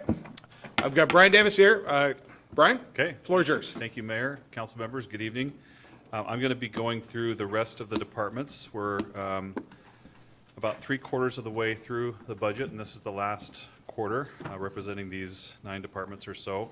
I'm going to be doing all of them, however, each department head is here, and for any questions that you have specifically to them, feel free to interrupt at any time or wait till the end. They're here to answer questions. Can we do this, though? Can we have, when we have your individual department, would you please, be, over there, front, Yeah. center, ready to go, to where we can do this pretty quickly? Yeah, okay. All right. First up That's is, first up is City Clerk Department. This is Stephanie. She's on her way. Stephanie Courtney, in case you didn't know who she is. And this is her organization. As you recall, the mayor, with support from the council, created the City Clerk's Department here within the last biennium, and so they are now their own proud department. And some of the accomplishments, they have really done a great job of getting certifications for the staff. Most notably, Stephanie herself achieved the Master Municipal Clerk certification, which is a big deal. This is takes years of practice, in the sense of working within the practice of city clerk, and so it's a big achievement for her, and is a great recognition for the department that we have now. Priorities for the clerk's office: coordinate well-organized and efficient council meetings, which you are the beneficiaries of. I will say I've worked in a number of other jurisdictions. The meetings here are just that. They're well-organized and efficient, and a lot of that has to do with Stephanie and her staff getting everything ready to go, and then during the meeting as well. And after the meeting, once you take action, she makes sure everything is properly recorded and archived for future reference. A big part of what we do in government is making sure that we are completely transparent and open to the public, and the clerk's office plays a very big role in that. And so they ensure that public meetings provide that access, and again, to ensure transparency and trust. They help with the commissions that you all appoint members to and receive recommendations from on various city matters. They process and index agreements, contracts, agreements, or interlocal agreements, excuse me, and then provide support for compliance with the state, from the state archivist that they give to municipalities as far as retention of records goes. It's a big undertaking. That one bullet point has just a couple words, but it's a lot of work. Accomplishments from the current biennium, that is. With the council's, mayor and council's support, which we're grateful for, we added a public records analyst, something that the clerk's office has been in need of to alleviate public records requests. That's been very helpful. I will get further into the presentation to hopefully demonstrate to you that while that is helped, there's still a tremendous staffing. The staff does a great job, but there are needs beyond what is currently in place right now. And that's, I should have, in part of my introduction, just indicated that this is a theme that you have already heard among other departments, and is one that you'll continue to hear. And so we're having to make some difficult decisions this year, just because it is a lean biennium. So many of the departments will say, I could do a lot more if you help me out, but we do have to make some difficult decisions. Okay, back to this. So they updated the city's public records policy, started a new online public records portal. You received an email earlier today from someone supporting the proposal of the park renaming. That was an example of this bullet point, where someone was able to provide a comment online, and it goes to the council. When we have city council meetings, we used to read everything that people would email. It was a very clunky process, and then it would have to be audibly read into the record. And now with this, this process in place that Stephanie and her staff have implemented, it makes it much smoother while retaining the transparency that we're required to have with our meetings and records. We digitized the historical documents, including land use hearing examiner files from 2009 to current, and other historical publications that are now available. And again, the digitizing helps with when we get records requests, it makes it a lot easier to fulfill that request. And so that work right there helps create the efficiency in retrieving records. And then this last one, they were able to have an in-depth look at our code and to identify where there are sections of our code or wording within the code that maybe aren't entirely consistent or that aren't completely up to date with legislation. And so they went through and did that analysis of the code and came back with a very exhaustive look at the code and provided recommendations to update the code. And it then, a funny thing happened. She said, hey, I want to get this out to the department heads, specifically community development and public works. I want to get it to them right away so that they can look at this and start to implement it. And I was a little hesitant because I didn't want to overload them, because community development and public works are very, very busy right now. And she talked to EJ and Keith, and they were like, give it to us right away. We absolutely love this, and we'll get to work on it right away, just because it helps them in their day-to-day operations. So huge improvement for the city to have that code updated, thanks to the clerk's office. For the next biennium, or upcoming biennium that we're proposing, key projects are to continue the digitizing process and to implement new software. We're really just scratching the surface. Identified a couple of things that we implemented within the current biennium, but we're just scratching the surface, and there are a lot of things that we can do for reasonable cost to really help with the efficiency of these meetings and for overall city operation. And so we'll be looking into that with the meetings, electronic routing of approvals,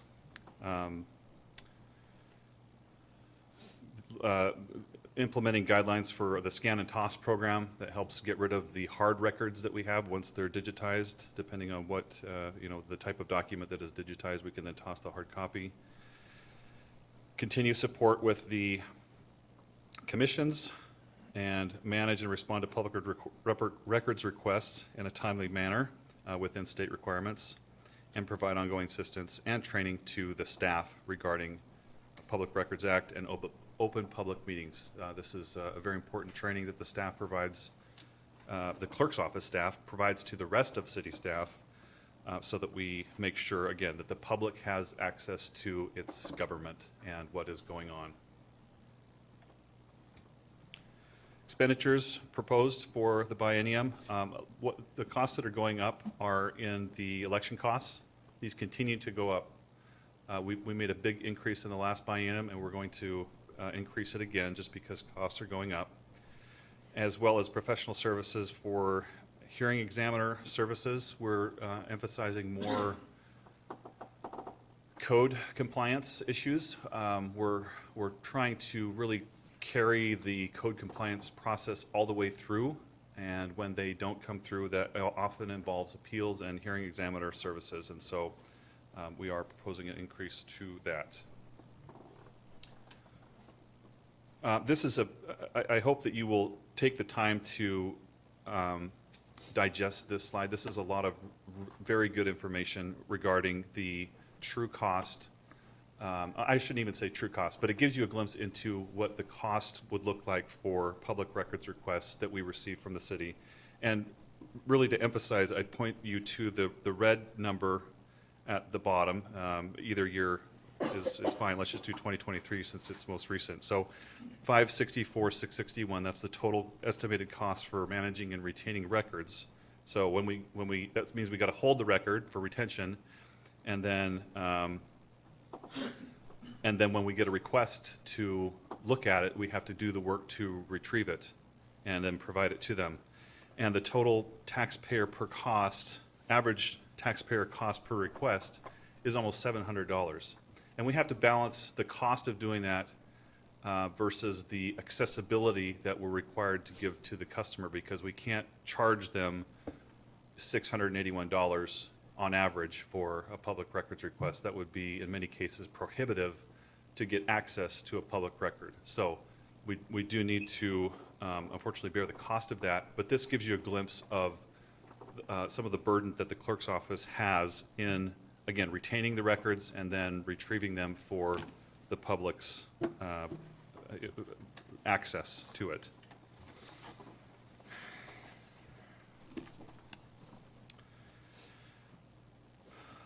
And then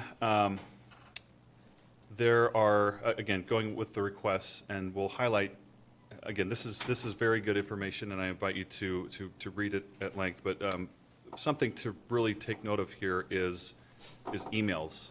Just today, again, you got that email from the person who was supporting the park name change. That's one email. You got an email from me about the budget adjustment that we're talking about. You got an email from Amy about the mail that you got today. And there's a number of emails that you got, and that we get those. It's a daily thing that we have to keep up on, and it's a tremendous workload as far as retrieving those. And so we're getting by with, when someone requests all the emails regarding X topic, it's very difficult to retrieve all those records, and so the clerk's office does a good job of trying to narrow down what specifically their request is. But a lot of times they'll get to a point that just says, no, I want all the records or all the emails on this, and we have to go through and get all those emails together, and that takes a lot of time and could occupy a staff person's time for several days. As I mentioned, election costs are up, and they will continue to go up. This gives you an indication of each year. Those are dependent on whatever election is taking place that year. And questions for the clerk's office. And Stephanie, if there's anything else I didn't add. Councilmember McDaniel, and then Councilmember Honda. A couple questions. First one is public records request. Is there any way to systemize or automate the process anymore, or is it pretty much, there's nothing out there for software or any kind of technology that can help us bring down that cost? Bring down the cost. So we just implemented a new system that now allows for police interagency, police department, city hall, and municipal court we added. So everybody can request records online. That goes to us digitally, then we route it out digitally to staff, and then we pull all the information that we can. On top of that, we have Laserfiche, so we store as many, like Brian was talking about, digitizing records. We store records in Laserfiche so we can pull out of there, and then we pull out of emails. To the point of one of the slides, we currently have 26.3 million emails. So if the example of someone requests Susan Honda's emails regarding the farmer's market with no date, Susan's been here for how many years? So we could pull back 140,000 emails, and of those, farmer's market comes up in someone's signature block. We still have to have staff that's reviewing every one of those 140,000 emails to say, yes, this one's responsive, no, this one's not responsive. So that's what we're doing right now. So my analyst, year to date, she's reviewed 422,000 attachments herself. So she estimates about 2,000 emails per request per month. So that's about 9,000 emails a month on the 7 requests that we have open. We have requests that we're in like the 18th installment of it. So it's very, very, very heavy workload. The number of requests is not exactly equal to the workload it handles, because these requests go across all kinds of departments and voluminous number of emails. Is it the same issue that the police have if they have to watch the video? Once you have the request and you send it out, they have to manually probably pull the information and then review it? We don't deal too much with videos in City Hall. That's body worn cameras, so police can speak to that. No, but I'm saying, is it the same kind of problem where it's like, it's just time? Yeah, oh, yeah.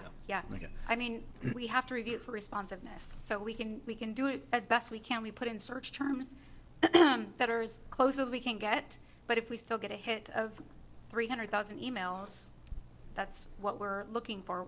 Our new system will take out duplicates. Our previous system wouldn't even take out duplicates. So we would say, okay, that email, we already saw that one. So at least the new system will pull out duplicates. So, we hit 140,000 emails and we can pull out 7,000 of them that are duplicate that went to 2 different people. That means we're only reviewing that email 1 time. Okay. And then, with that said, what part of your budget pays for that software then? It comes out of Thomas's budget. Okay, so it comes out of The IT. software, yeah. Okay, no, Yeah. that helps out. It's not in my budget, yeah, it's Thomas's. Okay, so it's under IT. Or IT, sorry. Gotcha, IT. no problem. Then I'm gonna, I'll come back to the next, the next question I have is on page 70, you guys have public records requests fulfilled electronically, and then you have a percentage. Can you explain what that percentage means? That means those people are getting records digitally, no hard copies. So we still do have people that come in and give us a paper request and want paper records, or they want their request mailed to them. So we're printing out pages and mailing it to people, so. So when it says 58, that means 58% of the requests are electronic requests? Oh, okay. Yes. That makes a lot more sense. Yep. Next one are actually some budget items. I'm looking at it. I don't think anybody else has salary going down. You guys have a salary drop coming up on there? So I just lost my long-term deputy clerk, so her range was higher than what I hired in at. So that's why we have a little bit of salary savings that I think got snatched, so. Okay. And then my second question is going to be do you have enough adequate staff positions for, it sounds like, the increasing demand? I have to answer like what Brian said. If you ask any department, if we need more people, we all need more people across the board. Right now, our problem is email searching. So the problem with having people in PD do it is they're union members and they can't have access to legal emails and HR emails. So they're strange, so they're having a PD supervisor pull emails. IT pulls emails, we pull emails. So if we had one person that just, pulled digital records and reviewed them, that would free up the other analysts to then handle and get requests out quicker. Just out of curiosity, what is the entry-level cost for, would that be a public records analyst? Yeah, Okay, so about $72,000 salary? off the top of my head, I don't know. I'm just looking at the Yeah. chart there. Okay, I'm gonna take a Probably. ballpark on that. Thank you. Plus And- benefits. Yeah. Yeah. 30%. And then my next question is the supplies. Your guys' supplies is less than 1,000 and is consistent across the board. What do you pay for in the supply line item? That's pretty much anything else. So if we have chairs, my budget right now is $600 for supplies. So if I have a chair, I have no more budget. I had to replace my iPad from COVID days of 2020. That was $991, and my supply budget was $600. So it's definitely something that we need to look at and increase. We just have to take it out of other line items. The other supplies on there is my notary coverage. So I think there's $271, which maybe would have covered back then. We have 3 notaries in the clerk's office, and it's about $345 to recertify a notary every 4 years. So we kind of stagger them as we can, but that almost means every year we're having to train and get a new bond and get a new stamp and license for the notary. All right, and then my last question for right now is, on the budget, it has the intergovernmental of $420,000. I might have missed if you guys mentioned it. What is the intergovernmental That's line King item? County election cost. Okay, that was it, So, okay. yeah, King County takes the cost of the election and then divides it by the participants in the election. So that's why we have a primary election where there's not a lot of jurisdictions in it. Our cost is gonna be higher because we're paying for the primary election plus the general election. So in a presidential election, when everybody is sharing the same costs, they tend to be a little bit lower because it's splitting the total cost, which is, of course, gonna be more, but across more jurisdictions. I actually just found it in the display, so thank you Yeah. very much. Yeah, you're welcome. Councilor Honda, and then Council President. Thank you. So I was also going to ask about why there was a decrease in salary, and on the supplies, that still puzzles me, why everyone's supplies are the same or going down. Okay, so, it's impressive that the initials after your name, So MMC is, Master Municipal Clerk. how many city clerks in King County have that designation? I don't know, there's not many, yeah. What is Probably a C, small percentage, yeah. CPRO? Certified Public Records Officer, Awesome. yeah. Okay, so to my questions. So every year I'm used to seeing a request from your office for additional staff, and I was surprised not to see that this year. As I asked on Monday, when, the police department asked for another public records staff member, if that person could maybe share, with you, if we could share, because we're one city, one pot of money, and I know that public records requests take a lot of time and a lot of research, especially when you're searching emails and that kind of stuff. And not just for you, but for if, let's say, someone's asking for mine, or then Amy needs to search, or for the mayor's, then his staff needs to search. So, I don't know if that's possible, Mayor, but maybe we could somehow look at that, if we can't hire, another person. Is that a question? Did you want me to speak Yes. to that? Oh, I was just gonna say, so, the chief is specifically, I think, looking for body worn cameras, and we do not deal with that in the clerk's office. So video redaction and things like that, working with Axon, that's completely separate than the requests that we get upstairs. The problem with what we would need more help with is the email searching, and the record staff downstairs are union. So in that sense, that's already the problem, is that they can't be searching Oh, okay. emails for the legal department and HR who's negotiating their contracts. They can't have access to their emails. So for that particular workload, that wouldn't quite work. We can't really do body cam redactions, and they can't do email searches. Okay, interesting. With public records, if someone requests public records, you do all of the work, you notify them, excuse me, I have allergies, it's not a cold, not anything else. You notify them that after days, weeks, whatever, they finally are ready, and then they don't pick them up. I would really like to see us as a city have that on our legislative agenda, that there is something that we can do about that, because I know it happens here, it happens in every city. It takes a lot of work for staff to go through a public records request, and then to have someone just not pick them up, I think is just not appropriate and not okay. Well, even problematic to that is we have one request that's from a law office that is being very, very broad in their request. Thomas has been dealing with this too. So they won't narrow their scope. And so we're on, I think, installment 16 for them. And total emails we're reviewing is 44,198 emails. The problem is that our interpretation is that they're using this as billable hours. So not necessarily do they want to narrow the scope, because we are having to sort through and give them the documents that they're looking for, which are not the answers to their questions. We've reached out and said, we can talk to you and give you answers to your question, but it's a law firm who is just saying, we don't care, because every time you send us 6,000 emails, that's more billable hours for them to their client. So it's things like that where they're not logistically looking for an answer to their question. They're just using, they're weaponizing the Public Records Act, which we see a lot. Yeah, I wish there was something we could do legislative about that.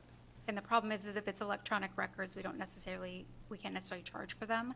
So it's like 5 cents per 4 electronic files. So that's where when you see we've received $128, that's just a lot of little bitty, and we waive anything that's under $1. So, people are paying $1.28, or they're paying, $3 or something like that for all of this hours and hours and hours and hours and hours of work on our analyst time of going through these records, making sure they're responsive, making sure we're not missing anything, connecting with other city staff and other departments, making sure that what they're uploading is correct and sending it all out, and then we're collecting $4. So it's very, very difficult.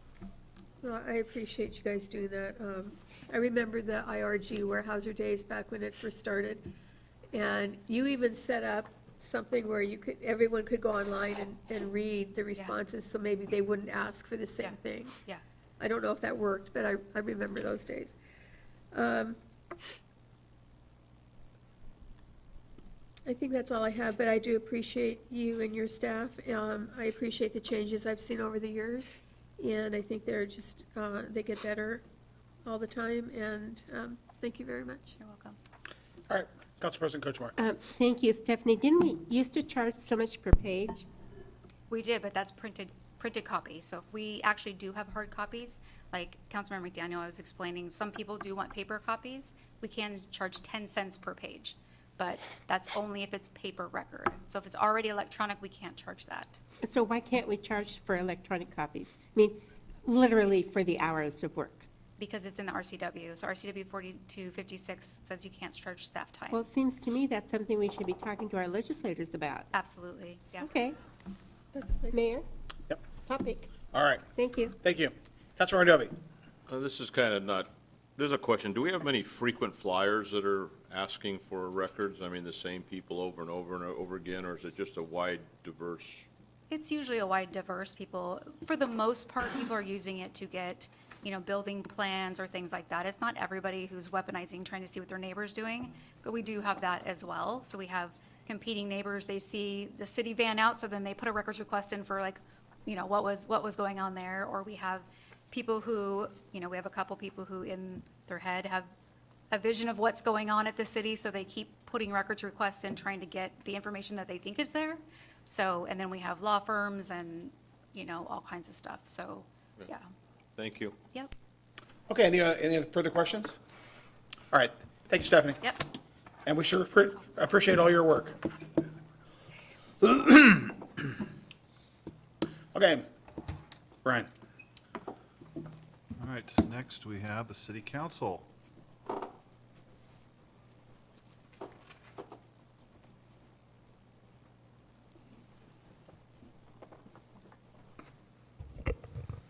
In each one of these presentations, I'm making a point to compliment whoever the department is. So thank you, city council, for funding us again in 25, 26. Yeah. I should have put you That's last. hopeful. Should have Yeah. put you last on the agenda. Yeah. Okay, so I'm going to do this backwards. So the next slide talks about things that the council has asked for, and that's increase to travel for conferences, sister city visit funding, and then senior advisory commission allocation. So if you look in your budget, that would fall under this services and charges line.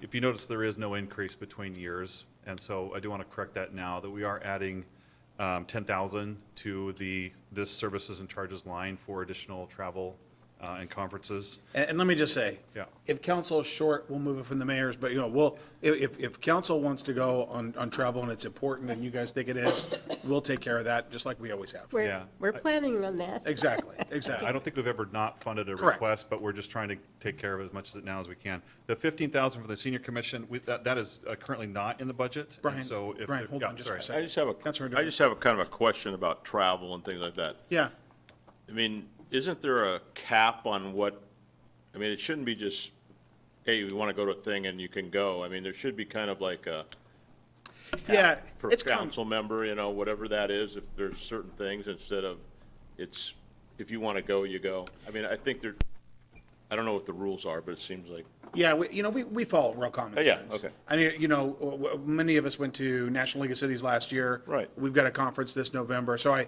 think it's a real small. Yeah, okay. Pretty selective. Okay. But you're right. I mean, we need to, if we saw that something was sort of out of whack, we'd just put our arm around, the council members and say, hey, maybe next year. Okay, go ahead. Okay, and like I said, the 15,000 requested from the Senior Advisory Commission, that's currently not in the budget, as is many of the commission budgets. So we're reserving that for a larger discussion, but certainly if the council wanted to specifically target the Senior Commission to add money, we could What did they? have that discussion. I can address that. Yeah, would you please? Yes. So the senior commission prints a brochure, which is widely useful. You know, we're in our fourth or fifth printing. It's at the hospital. The ER nurses come and ask for it frequently. It's in the libraries. It's in assisted care facilities. It's in doctor offices. It's pretty much anywhere someone might want it. And printing costs have gone up really, really high over the years. So we print it because senior citizens, especially the senior citizens, were looking for a computer or an iPad. They're not really comfortable with it. They need to have that document in their hand. And just think about that at their ages. Like, we're not comfortable saying, we're not gonna print it, go look at a computer. They may not even have a computer. And if they do, they may not know how to turn it on. So we need to still have that printed version. Still Lake Presbyterian Church has been very gracious to do a lot of the printing for us, and we appreciate that, but that could end. You know, we don't know. How many are you printing? Amy? Amy? 2,100. What's that? 2,100. And it costs 15,000? No, no, That's- there's more. That's for, Okay. 2,100 a month? No, a year. But Okay. there's other things for Okay. the 15,000. Okay, go ahead. We have the Community Connections Program, which is, started out monthly, and now it's every 3 months, where we provide lunch to seniors, and we've had between 60 to 80 folks there. That's an expense. And the Senior Health Fair, that's a huge event. That was huge. That was massive. We do have vendors pay an expense to be there. But we had to pay to use the PAC. I mean, I understand that the Arts Expo got the PAC for free from what we just heard tonight, but we had to pay to use the PAC. And it was at a reduced rate, but we had to pay that. There's advertising, there's a whole lot of things that go into making that successful, and that has been very, very successful. So altogether, we figured out that our expenses could be around 15,000 Brian, for what for 2 years. were you gonna say, Brian? It's fine. Actually, Amy, could you please draft a memo that details all that? I get it myself, Brian, and Steve. Yeah. And, $15,000 in a $300 million biennial is not that much. Councilor Dovey? Yeah, I don't, it's a rounding error. However, is it this council's, should it come out of the council budget, or should, because we're setting up a precedence of all our other commissions? Yeah. And if we decide as a council that this is more important than arts or more, we're doing it different, then we're setting ourselves up for the next person to come in and say, you just put 15,000 in your budget for a very important thing, but why can't the youth commission have 15,000, because we do the same type of things? So I'm not saying I'm against it, I just don't think it should be in our budget. It should be budgeted differently. It's in our budget because we oversee the commission. So Well, like but- the Parks Department oversees several commissions, so, But they don't have any budget money in them. We Well- just heard that in the presentation. but I think, didn't you, Mr. McDaniel asked that question. Brian, Yeah, my didn't you say question's around this too. we're gonna have a bigger discussion about this? Yeah, so let me, maybe. Can I say one more thing Yes, before? sorry, go ahead. I think it's really important that as a council, when we look at those work plans every year for a commission, and it has a program or something that needs funding, we have to, as a council, agree that we're gonna fund that, or else we're telling the commission, it's great, go ahead and do it, but find the funding on your own. That's Well, not, we shouldn't be And doing that. I don't disagree with you at all. We should have a study session right now as we're going through the budgets and have every commission and say, what do you need? Because that's part of our budget. Going this way, again, I'm not saying I'm opposed to it. I just think this is the wrong place to be funding a commission out of city council's budget, and it's a one-off. If we're gonna be one-off, we should do it the same for everybody. And, I get the argument, but I don't think it should be coming here. Okay. Brian, you wanted to weigh in? I do. I just wanted to agree with Councilmember Dovey in that the question of funding this, I don't think is a big issue, it's where to account for it. And I would agree with them not to put this in the commission budget, rather than, what I would suggest is, Councilmember Honda just listed everything that it would be funded for. Let's fund it for those specific things, and then we'll find a place to account for it. But I would agree, maybe not in the council budget nor in the commission budget. We fund other events that commissions play a role in, but it's not under that commission's budget, so to speak. And so I think if we could get that email from Amy identifying what it's for, and then we'll find a place to account for it. So for a commission, let's just take the Arts Commission, because I know they have different expenses They're throughout a the little year. different. Yeah, well, every commission's different. So should there just be a budget line for commission expenses? And then that line could be broken out per commission? Or how would you do that? Certainly, that's up to the council. I would recommend not doing that, because otherwise you just have, we're gonna give the commission this much money, but let's not really identify what it's for, and then they can spend it on what they deem necessary. Well, I would identify what it was for, but, Well, in that case, you're just identifying an event or a need, and then you're putting it under their budget. And I'm saying you could do that. I would recommend not doing it. I would recommend putting it under a department line item budget where there's a staff that is supporting it, whether it's parks or community development or whoever is staffing that event, and then that's where we can account for it, rather than the commission. We've run into, I guess where I'm going is, we've run into trouble, as you know, where commissions think they are managing a budget. Right. That's what we want to avoid. Been on right. this. But the city council oversees this commission. Yes. So where But would again, you, they're where would you having- put this commission's request for funding at? Again, what I would suggest, let's get the description of what we're talking about, and based on what you identified, I think we could put it in an appropriate staff's or department's Okay. budget to account for it. I don't care where it goes, Yes. I just am confused as to what you're saying.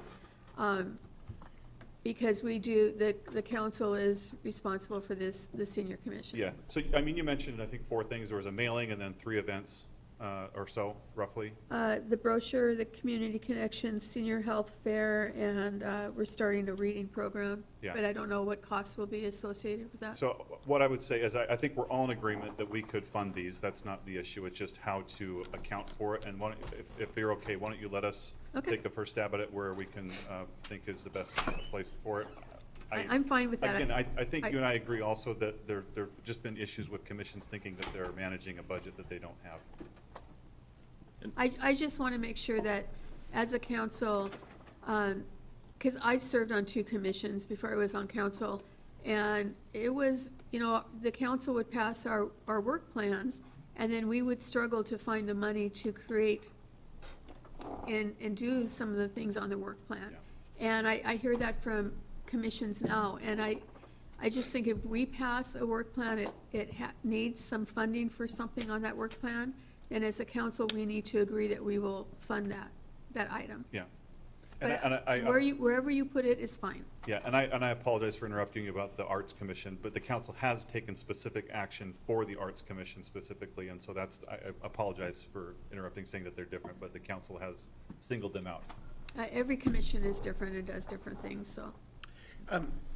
Councilor McDaniel, I assume you've got is it a question that's Mine's, related? no, to- mine's related to all this. Okay. So, actually, kind of we need to have a special session. I've asked emails, I've been in the middle of these committees, and there is I don't know the proper way to use it, but there is no limitations to spend in groups, especially when you get together, and they do not know what they're even spending it on sometimes. So I would be more for having literally hard set cost and locked in by the council for all these committees based off the events that is on the plan. So we don't have this, well, how much did it cost? Well, it's 20-ish or 18-ish, it's right below the threshold for a council. I'd rather have the list of what we did spend last year, or up to year-to-date for this one too, for all the committees that we have out there, so we can actually see how much money is being spent in these committees. And then I'd like to see council literally lock it down and figure it out. I kind of like it underneath the council, but again, I'm open to hear what you guys think of why it should be under departments. But my understanding, and it shows right here, that these committees are underneath, these commissions, excuse me, underneath of us. So I would have thought it would have been in ours, but like I said, I'm open for that conversation too. I just think the combination needs to be had sooner than later, and there needs to be some hard lockouts. I don't want to have department heads having to make decisions that they should not be put into the position of. That was it. All right, Councilor Adobe? Yeah, Paul, you kind of hit on one of the things I was going to mention. And when you look at on page 72, it shows that all commissions actually report to the city council. Right. And if we're going to have this type of discussion of funding for the senior or funding for arts or whatever, maybe that should be a discussion we have, and we're in budget, that the council should be setting what those budgets are. And then when people are, they're always coming and requesting, and there's a template, and this is what we're going to do, and that's one of our budget discussions. Instead of, sometimes it's, and I'm guilty of it, it's the last person standing that gives the greatest reason why they should get funded, and it makes sense and we do it, and I'm not opposed to that. But I think maybe this is our opportunity to put a template together on how does these things get funded, or if they don't, and we just tell them, Steel Lake Advisory Lake District, you're not going to get funding out of the budget, but, the senior commission, which is important, and There's about all 5 or these 6 that Parks I've and written Rec, down. we can come up with a formula how we do that in the budget system. Council President? Well, for this particular issue, why don't we just agree to have Brian move this from this topic from the senior, from our council budget, and just let us know where you move it to. Yeah, we can do that. And if there's, That involves the whole concept was having the conversation, not just yanking and moving. well, I think, I'm not suggesting we just move it. I think we have to have a bigger discussion. I think we can do both. For purposes of this budget, we can account for it within departments, but at a later time when the council wants to discuss this, we can, if you want to put it under the council budget, under a commission line item, we can do that after we have that discussion. But for right now, I would avoid that without looking at all the commissions. My understanding was we were going to have a conversation during the budget cycle about this situation, right? Yeah, I think it's one of those placeholders that we move over, here's what we want to fund, and let's figure out if it's really in our funding. I mean, again, it's a rounding error, but. That was my first thought, when this first came, when I first heard 15,000, my first thought was to instruct Steve to just put this in one of in a column of, hey, let's put this in a two-fund category, figure out when we're all done what's in there, and figure out where the chips fall. That was actually kind of what my thought was. Councilmember Honda? Well, the reason excuse me, oh, now you've got me coughing again. The reason I say that the council supports the senior commission is because the council staffs the senior commission. So like, the arts commission is under parks. That's how I see who, staffs the commission, is what department they're under. So I'm a little confused as to what department you would put the senior commission under, but whatever department you find is Depends on the fine. event. Huh? It depends on the event, On the event? on the event or the activity that you're referring to. So I'd be interested to see how you come up with that, so. Yeah. Let's just do this. We're going to have Amy send the email. Steve, put this in a category of, these are things that are interested. Like when we had the police, police request, one of the things we did is we found, for folks that may not, just to let them know, just a day like this, the police asked for $250,000 to update the body-worn cameras. 130 of that was essentially going to be for a report writing function that we don't need. So we took, my proposal is, and what I relayed to council and to Steve and to Brian, is my recommendation would be to fund the rifle tested and qualified body armor, the testing, the those cameras, and then cut 130 from the from that body worn camera. So as this goes through, that's a fix that we're going to make. We'll find room for this 15,000, but we've got about 27 minutes left. Yeah. So let's, yeah, go ahead. Before we move on, I'd like to I make thought you were sure that looking- we, I just moved my phone. It wasn't I was looking at the Okay, time. go ahead. I just want to make sure that in the email, I would like to see the spend for all commissions for the last 12 months, so I can see exactly how much money commissions are spending, so that when we do have the commission conversation, we kind of know what the budget's been. Well, that's not what Amy's gonna do. Amy's gonna do. Oh, I understand that. Okay, she's gonna, She's doing that part. I'm Okay. saying that I would like to see the other part of everybody else's spend too. well, I think one of the things to think about though is that, you know, you do want to take a look at, I guess you want to figure out generally what kind of budget, but you've got to approve each commission's, plan. Yeah, their work plan. Yeah, we approved plans without budgets, and then we had budgets go haywire.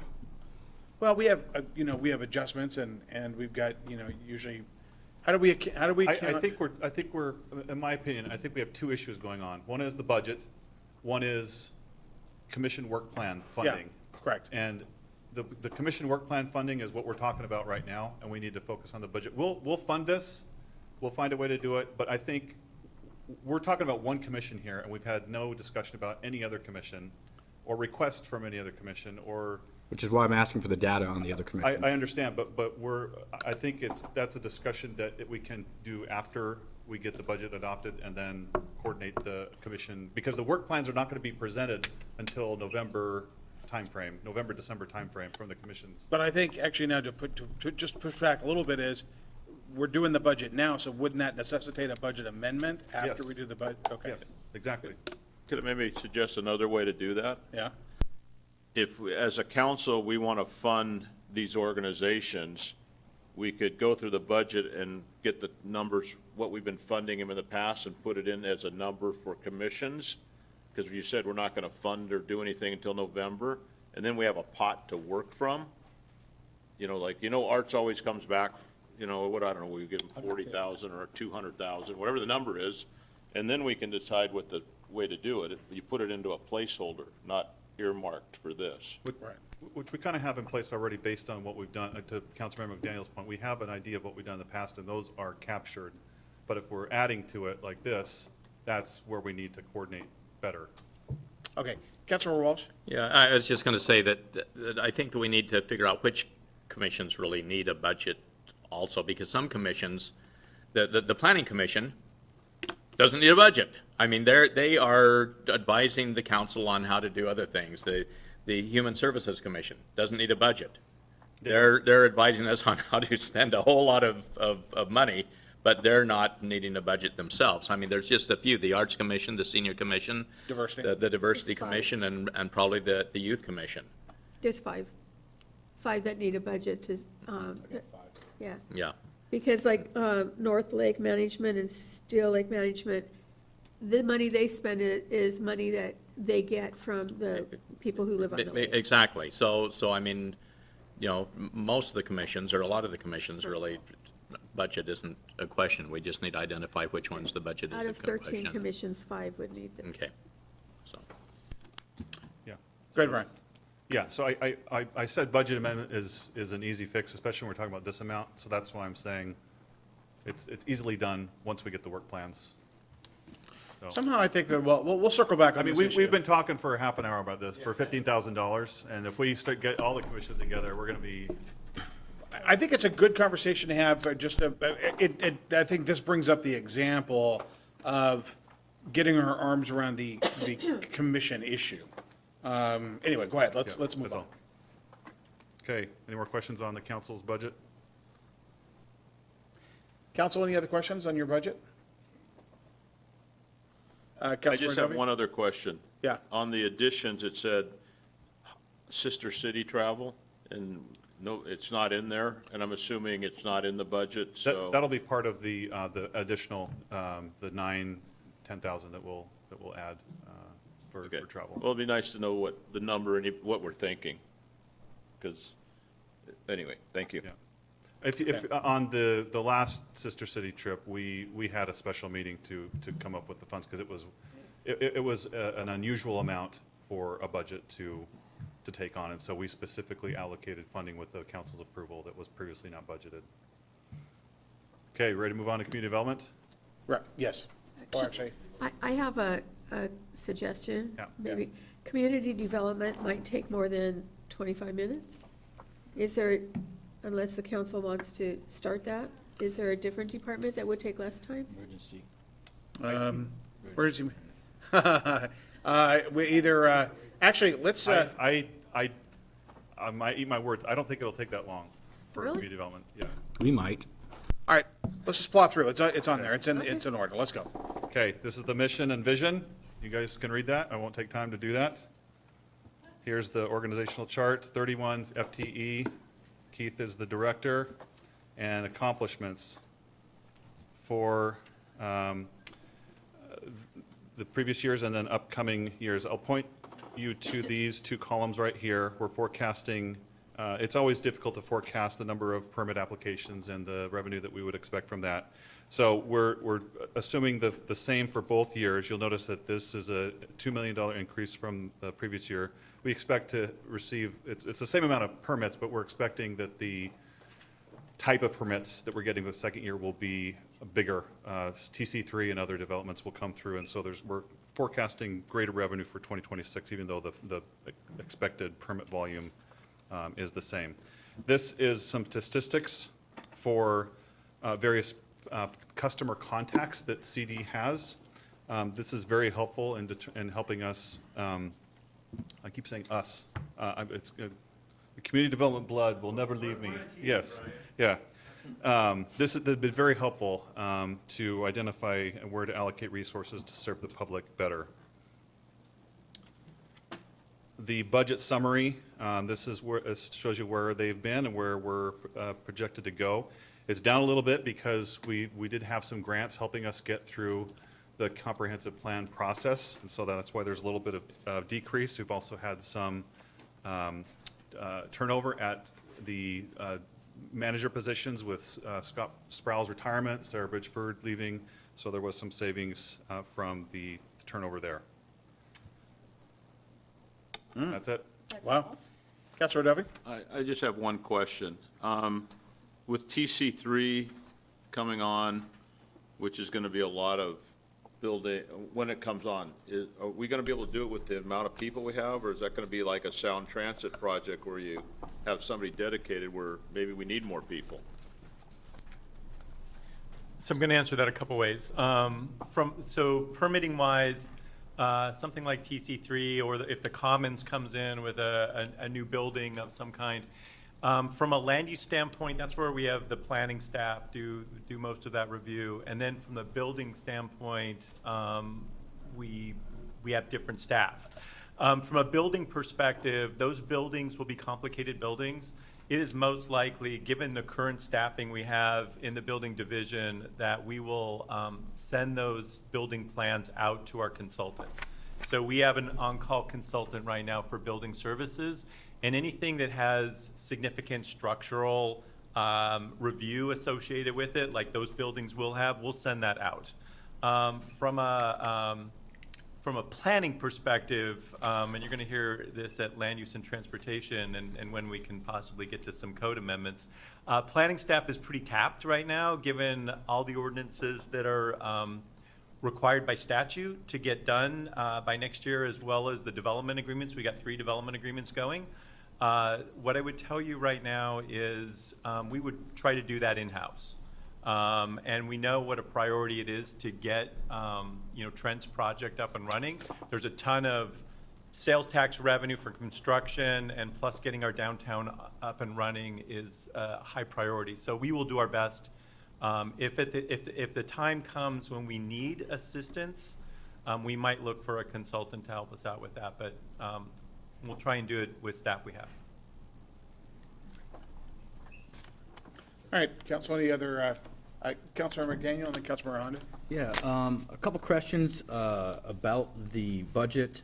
You've got different departments broken out, so I'm going to start off. One of the main ones is the service and charges. Again, it's really shoved in here in your guys' presentation, didn't really go into it. For like which one is this? This would be so just overall department, what falls into services and charges for you guys? Because it actually goes back, it goes down, you're actually spending less in the future, so I'm just curious on that. Sure. So services and charges for community development, a lot of that has to do with consultants that we use. So those are service provider contracts. And so as I mentioned to Councilmember Dovey, we do use consultants both for building as well as for technical reviews. Like if somebody was wanting to build next to a wetland or on a steep slope, we have geo engineers as well as wetland biologists that work for the city. Those are professional service contracts that we use annually.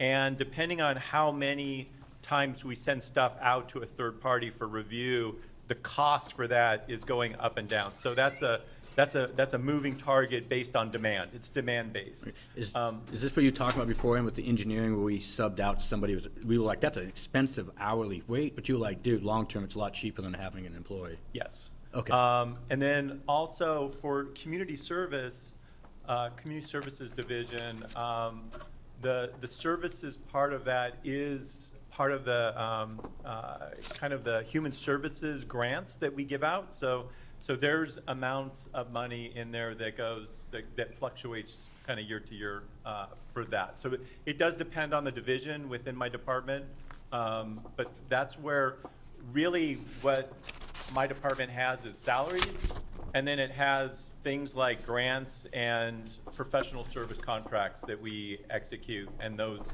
move up and down on a year-to-year basis. Okay. One of the other questions I have is I know that we had some software integrations going on, and permitting is, in my mind, a huge piece of the puzzle for this city. Yes. Do we have any new software that's going to be purchased or brought on, or is it just the conversion of the files in order to get okay, I guess let me rephrase that. I know mechanical is done on one side of the permitting software, but the other side is going to be the builders, the engineers, Yeah. and stuff like that. So great question. And there is actually a proposal right now for the city is part of my building permit. And my building permit has asked the state legislature for $2.7 million. And what they're trying to do is basically build that permit streamlining system. And then all my building permit jurisdictions would then be able to access that. So they have a request in now to the state legislature to fund a huge new project for them. It's going to take 2 to 3 years for them to actually write this code, but it would potentially take the place of our Amanda permitting tracking system right now, which is, in my opinion, a little clunky. So it would give us more ability to get metrics out of it, and that's, I think, a huge win. And Brian and I haven't even talked about it. So I'm sharing something that's like hot off the press, and it's in progress right now. And we have to decide if we're going to jump in or not jump in. And so, but that would be a way to get us from where we are now, which is we don't have very many metrics. It's hard for us to pull metrics given the software system we have. It just doesn't accommodate that very well. And so I'm hoping there's a light at the end of the tunnel. Are we still going to move forward with the current integration that we have going on then? Absolutely. Okay. And is it my build and my permit? What's it called? MyBuildingPermit.com. Was that built by Bellevue? Bellevue. Okay. Yep. I know what you're talking about. And I think the last one I'll have for right now is Diversity Commission the only commission that's funded out of your guys' budget? So CD staffs 3 commissions. Planning Commission, which we hear is free. Diversity Commission, which we know is not free, and Human Services Commission is the third one. Okay, and Human Services. Which is there's a lot of money tied up in human service grants, which you guys will be getting in October, I believe, their recommendation on next round. Let me see, I think for tonight that will be it. Thank you. Councilor Honda? Thank you. Is the permit counter open Monday through Friday? They're open Monday through Friday except for Wednesdays. Wednesdays, we have the counter closed, and it gives the permit center staff time to catch up and do some of their other paperwork. So it's just the counter's closed, but the portal is still open. Is that typical in a city our size to have the counter closed for one full day? We did some research when we asked that, when we asked the mayor if we could operate that way. There are other cities that are closed one day a week. I can't tell you them right here, right now, but if you would like a list, I can get that for you.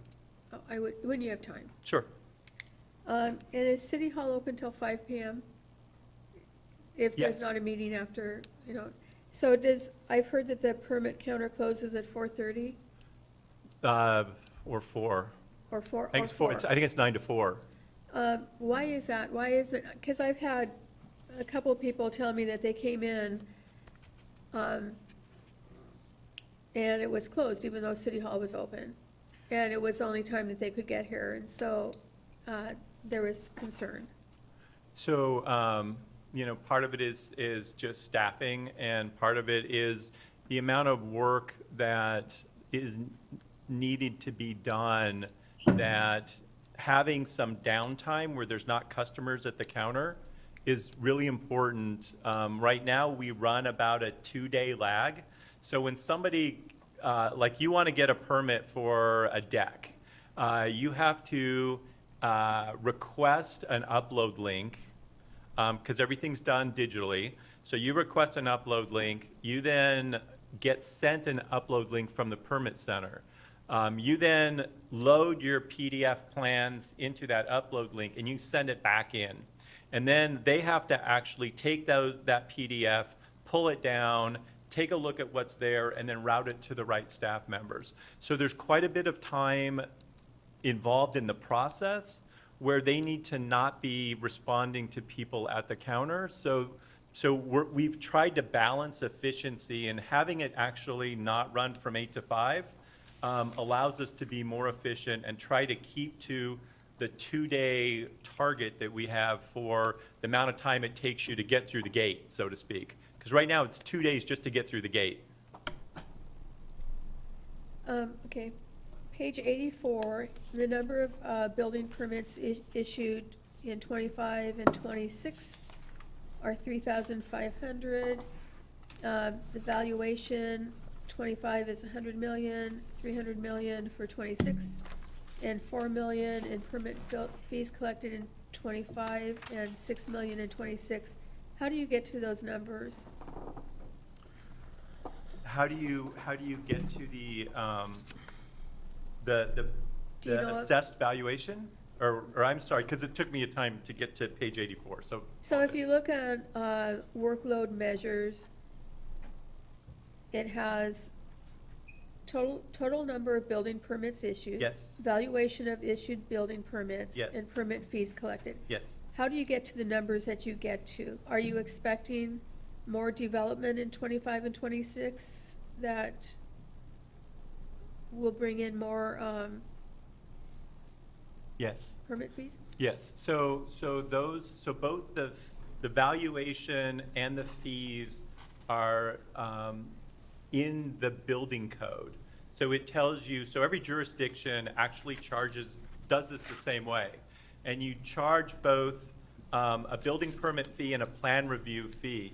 And the plan review fee is 65% of the building permit fee. And every city does this the same way. And so it's based on, you want to do a new daycare.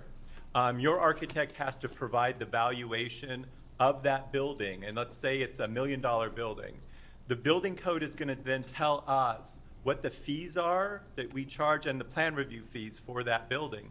So what this is showing you in the table is we expect, as Councilmember Dovey asked earlier, we expect that the complexity of the buildings that we're going to get in the next 2 years are going to be much more than a single-family house or an ADU or a bedroom expansion on my backyard. So every time those permits come in, if they are for new buildings and not just additions on single-family homes, the valuation will be up, and that means the permit revenues will be up as well. Okay. On page 88, under Community Development Block Grant Fund, Yes. salaries and wages are decreased by 30%. Is that because of Sarah leaving and other staff leaving? Yes. Okay. So Sarah leaving, and I think primarily that represents Sarah. We also have not filled Levi's position, so the DEI analyst is not filled, it's vacant, but we're choosing to use that salary to hire a consultant, and that's in process right now. I think that should be a wash at the end of the day. The expectation is we'll manage that consultant cost to make sure it's not more than what a salaried staff would be. So I think this is just representing Sarah. Okay.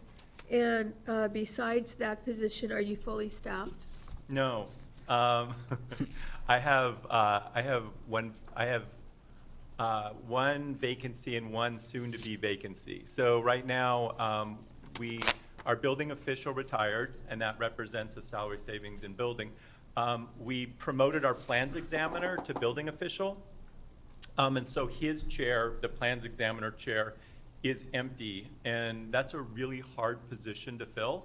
And I could go off on why, but it is. And so right now, we've had it advertised for months and haven't gotten a qualified application. So we're probably gonna have to wait till after the first of the year and throw the line in the lake again and see if we can get somebody better. So that one's empty, and then one of our passport techs gave her notice. And so that position will be empty in 2 weeks. So do you have a consultant doing the work of the building examiner? So, yes, so right now, this is we're actually, if we talk about this as a business, we're losing money. Because when we send things out to our consultant, they take the money that we otherwise would have gotten. The building division in any city is actually a revenue-generating entity. So the more we can keep in-house, the more money we can actually keep ourselves as opposed to paying consultants. So having that chair empty right now, yes, we're having to send more plan reviews out to WC3, who's our consultant, instead of keeping them in-house. Okay, and my last question, because it's almost 8 o'clock for tonight, will be, what is the shortest time it's taken to get a building permit for, let's say, a residential home, and the longest it's taken in the last year or so? I will get you those numbers. Oh, okay. I thought maybe you might know. I don't know off the top of my head. Thank you very much. I appreciate your time. All right, Councilmember McDaniel. Follow-up question, what were the two fees that you had mentioned earlier? You said plan review is one, what was the other one? So there's a building permit fee, and then there's the plan review fee. And when you submit your building permit, you pay them both. Is the building permit the first or second? So the plan review fee you pay up front so that we review your plans, and then the building permit fee is what you pay when you pick up your plan, or your permit. Gotcha, okay, thank you. And then the second, two last questions is, you said building examiner was the position that's currently vacant? Plans examiner, Plans yes. examiner. Okay, there it is, thank you. And then, if we were to increase by one staff to that front window just to have the ability to have that permit open, what staff position is that? So that would be a permit tech. Permit tech. That is it, thank you. Thank you, sir. You know, one of the things I would say, like in King County Superior Court, one of the things they always did, sort of like this, is they would always end the trial day. They would go in trials from 9 a.m. to 4 p.m. And then from 4 to 5, you would be able to talk to your paralegal, get some business done, do a defense interview, and that way you're not working till 7 o'clock at night. So they always sort of built that in, and I think that's sort of how I internalized that. And I would add that we had a consultant come in, this was a couple of years ago now, and look at our permitting process, and this was actually one of the recommendations they had, was have hours that your staff can work without customer interruption. However, what you need to do is make it so that they can submit a permit anytime, which we now have. So we've tried to do both. Okay, we are now about just a couple minutes out from 8 p.m. Stephanie, with regard to the budget session that we have at 5 p.m. next Tuesday, my understanding is that this was going to conclude the budget presentation. So was that going to be sort of an open discussion? Yes, that's All right. correct. So, Council, would it be okay if we just take the presentations for economic development, emergency management, finance, human resources, IT, legal, and the mayor's office, and just move that over to next Tuesday at 5 p.m.? Sure. That would be awesome. That's as opposed to Monday. My preference would be to come back when we're already coming back. Do we have a meeting on Monday? No, we do not. Okay, then, Yeah. yeah, that's not happening. Okay, all right, just want to make sure that we're, meeting the will of the council. All right, guys, great job, great questions. Brian, great job, thank you very, very much. Thank you, to staff, very much appreciate it. Great job. We're adjourned.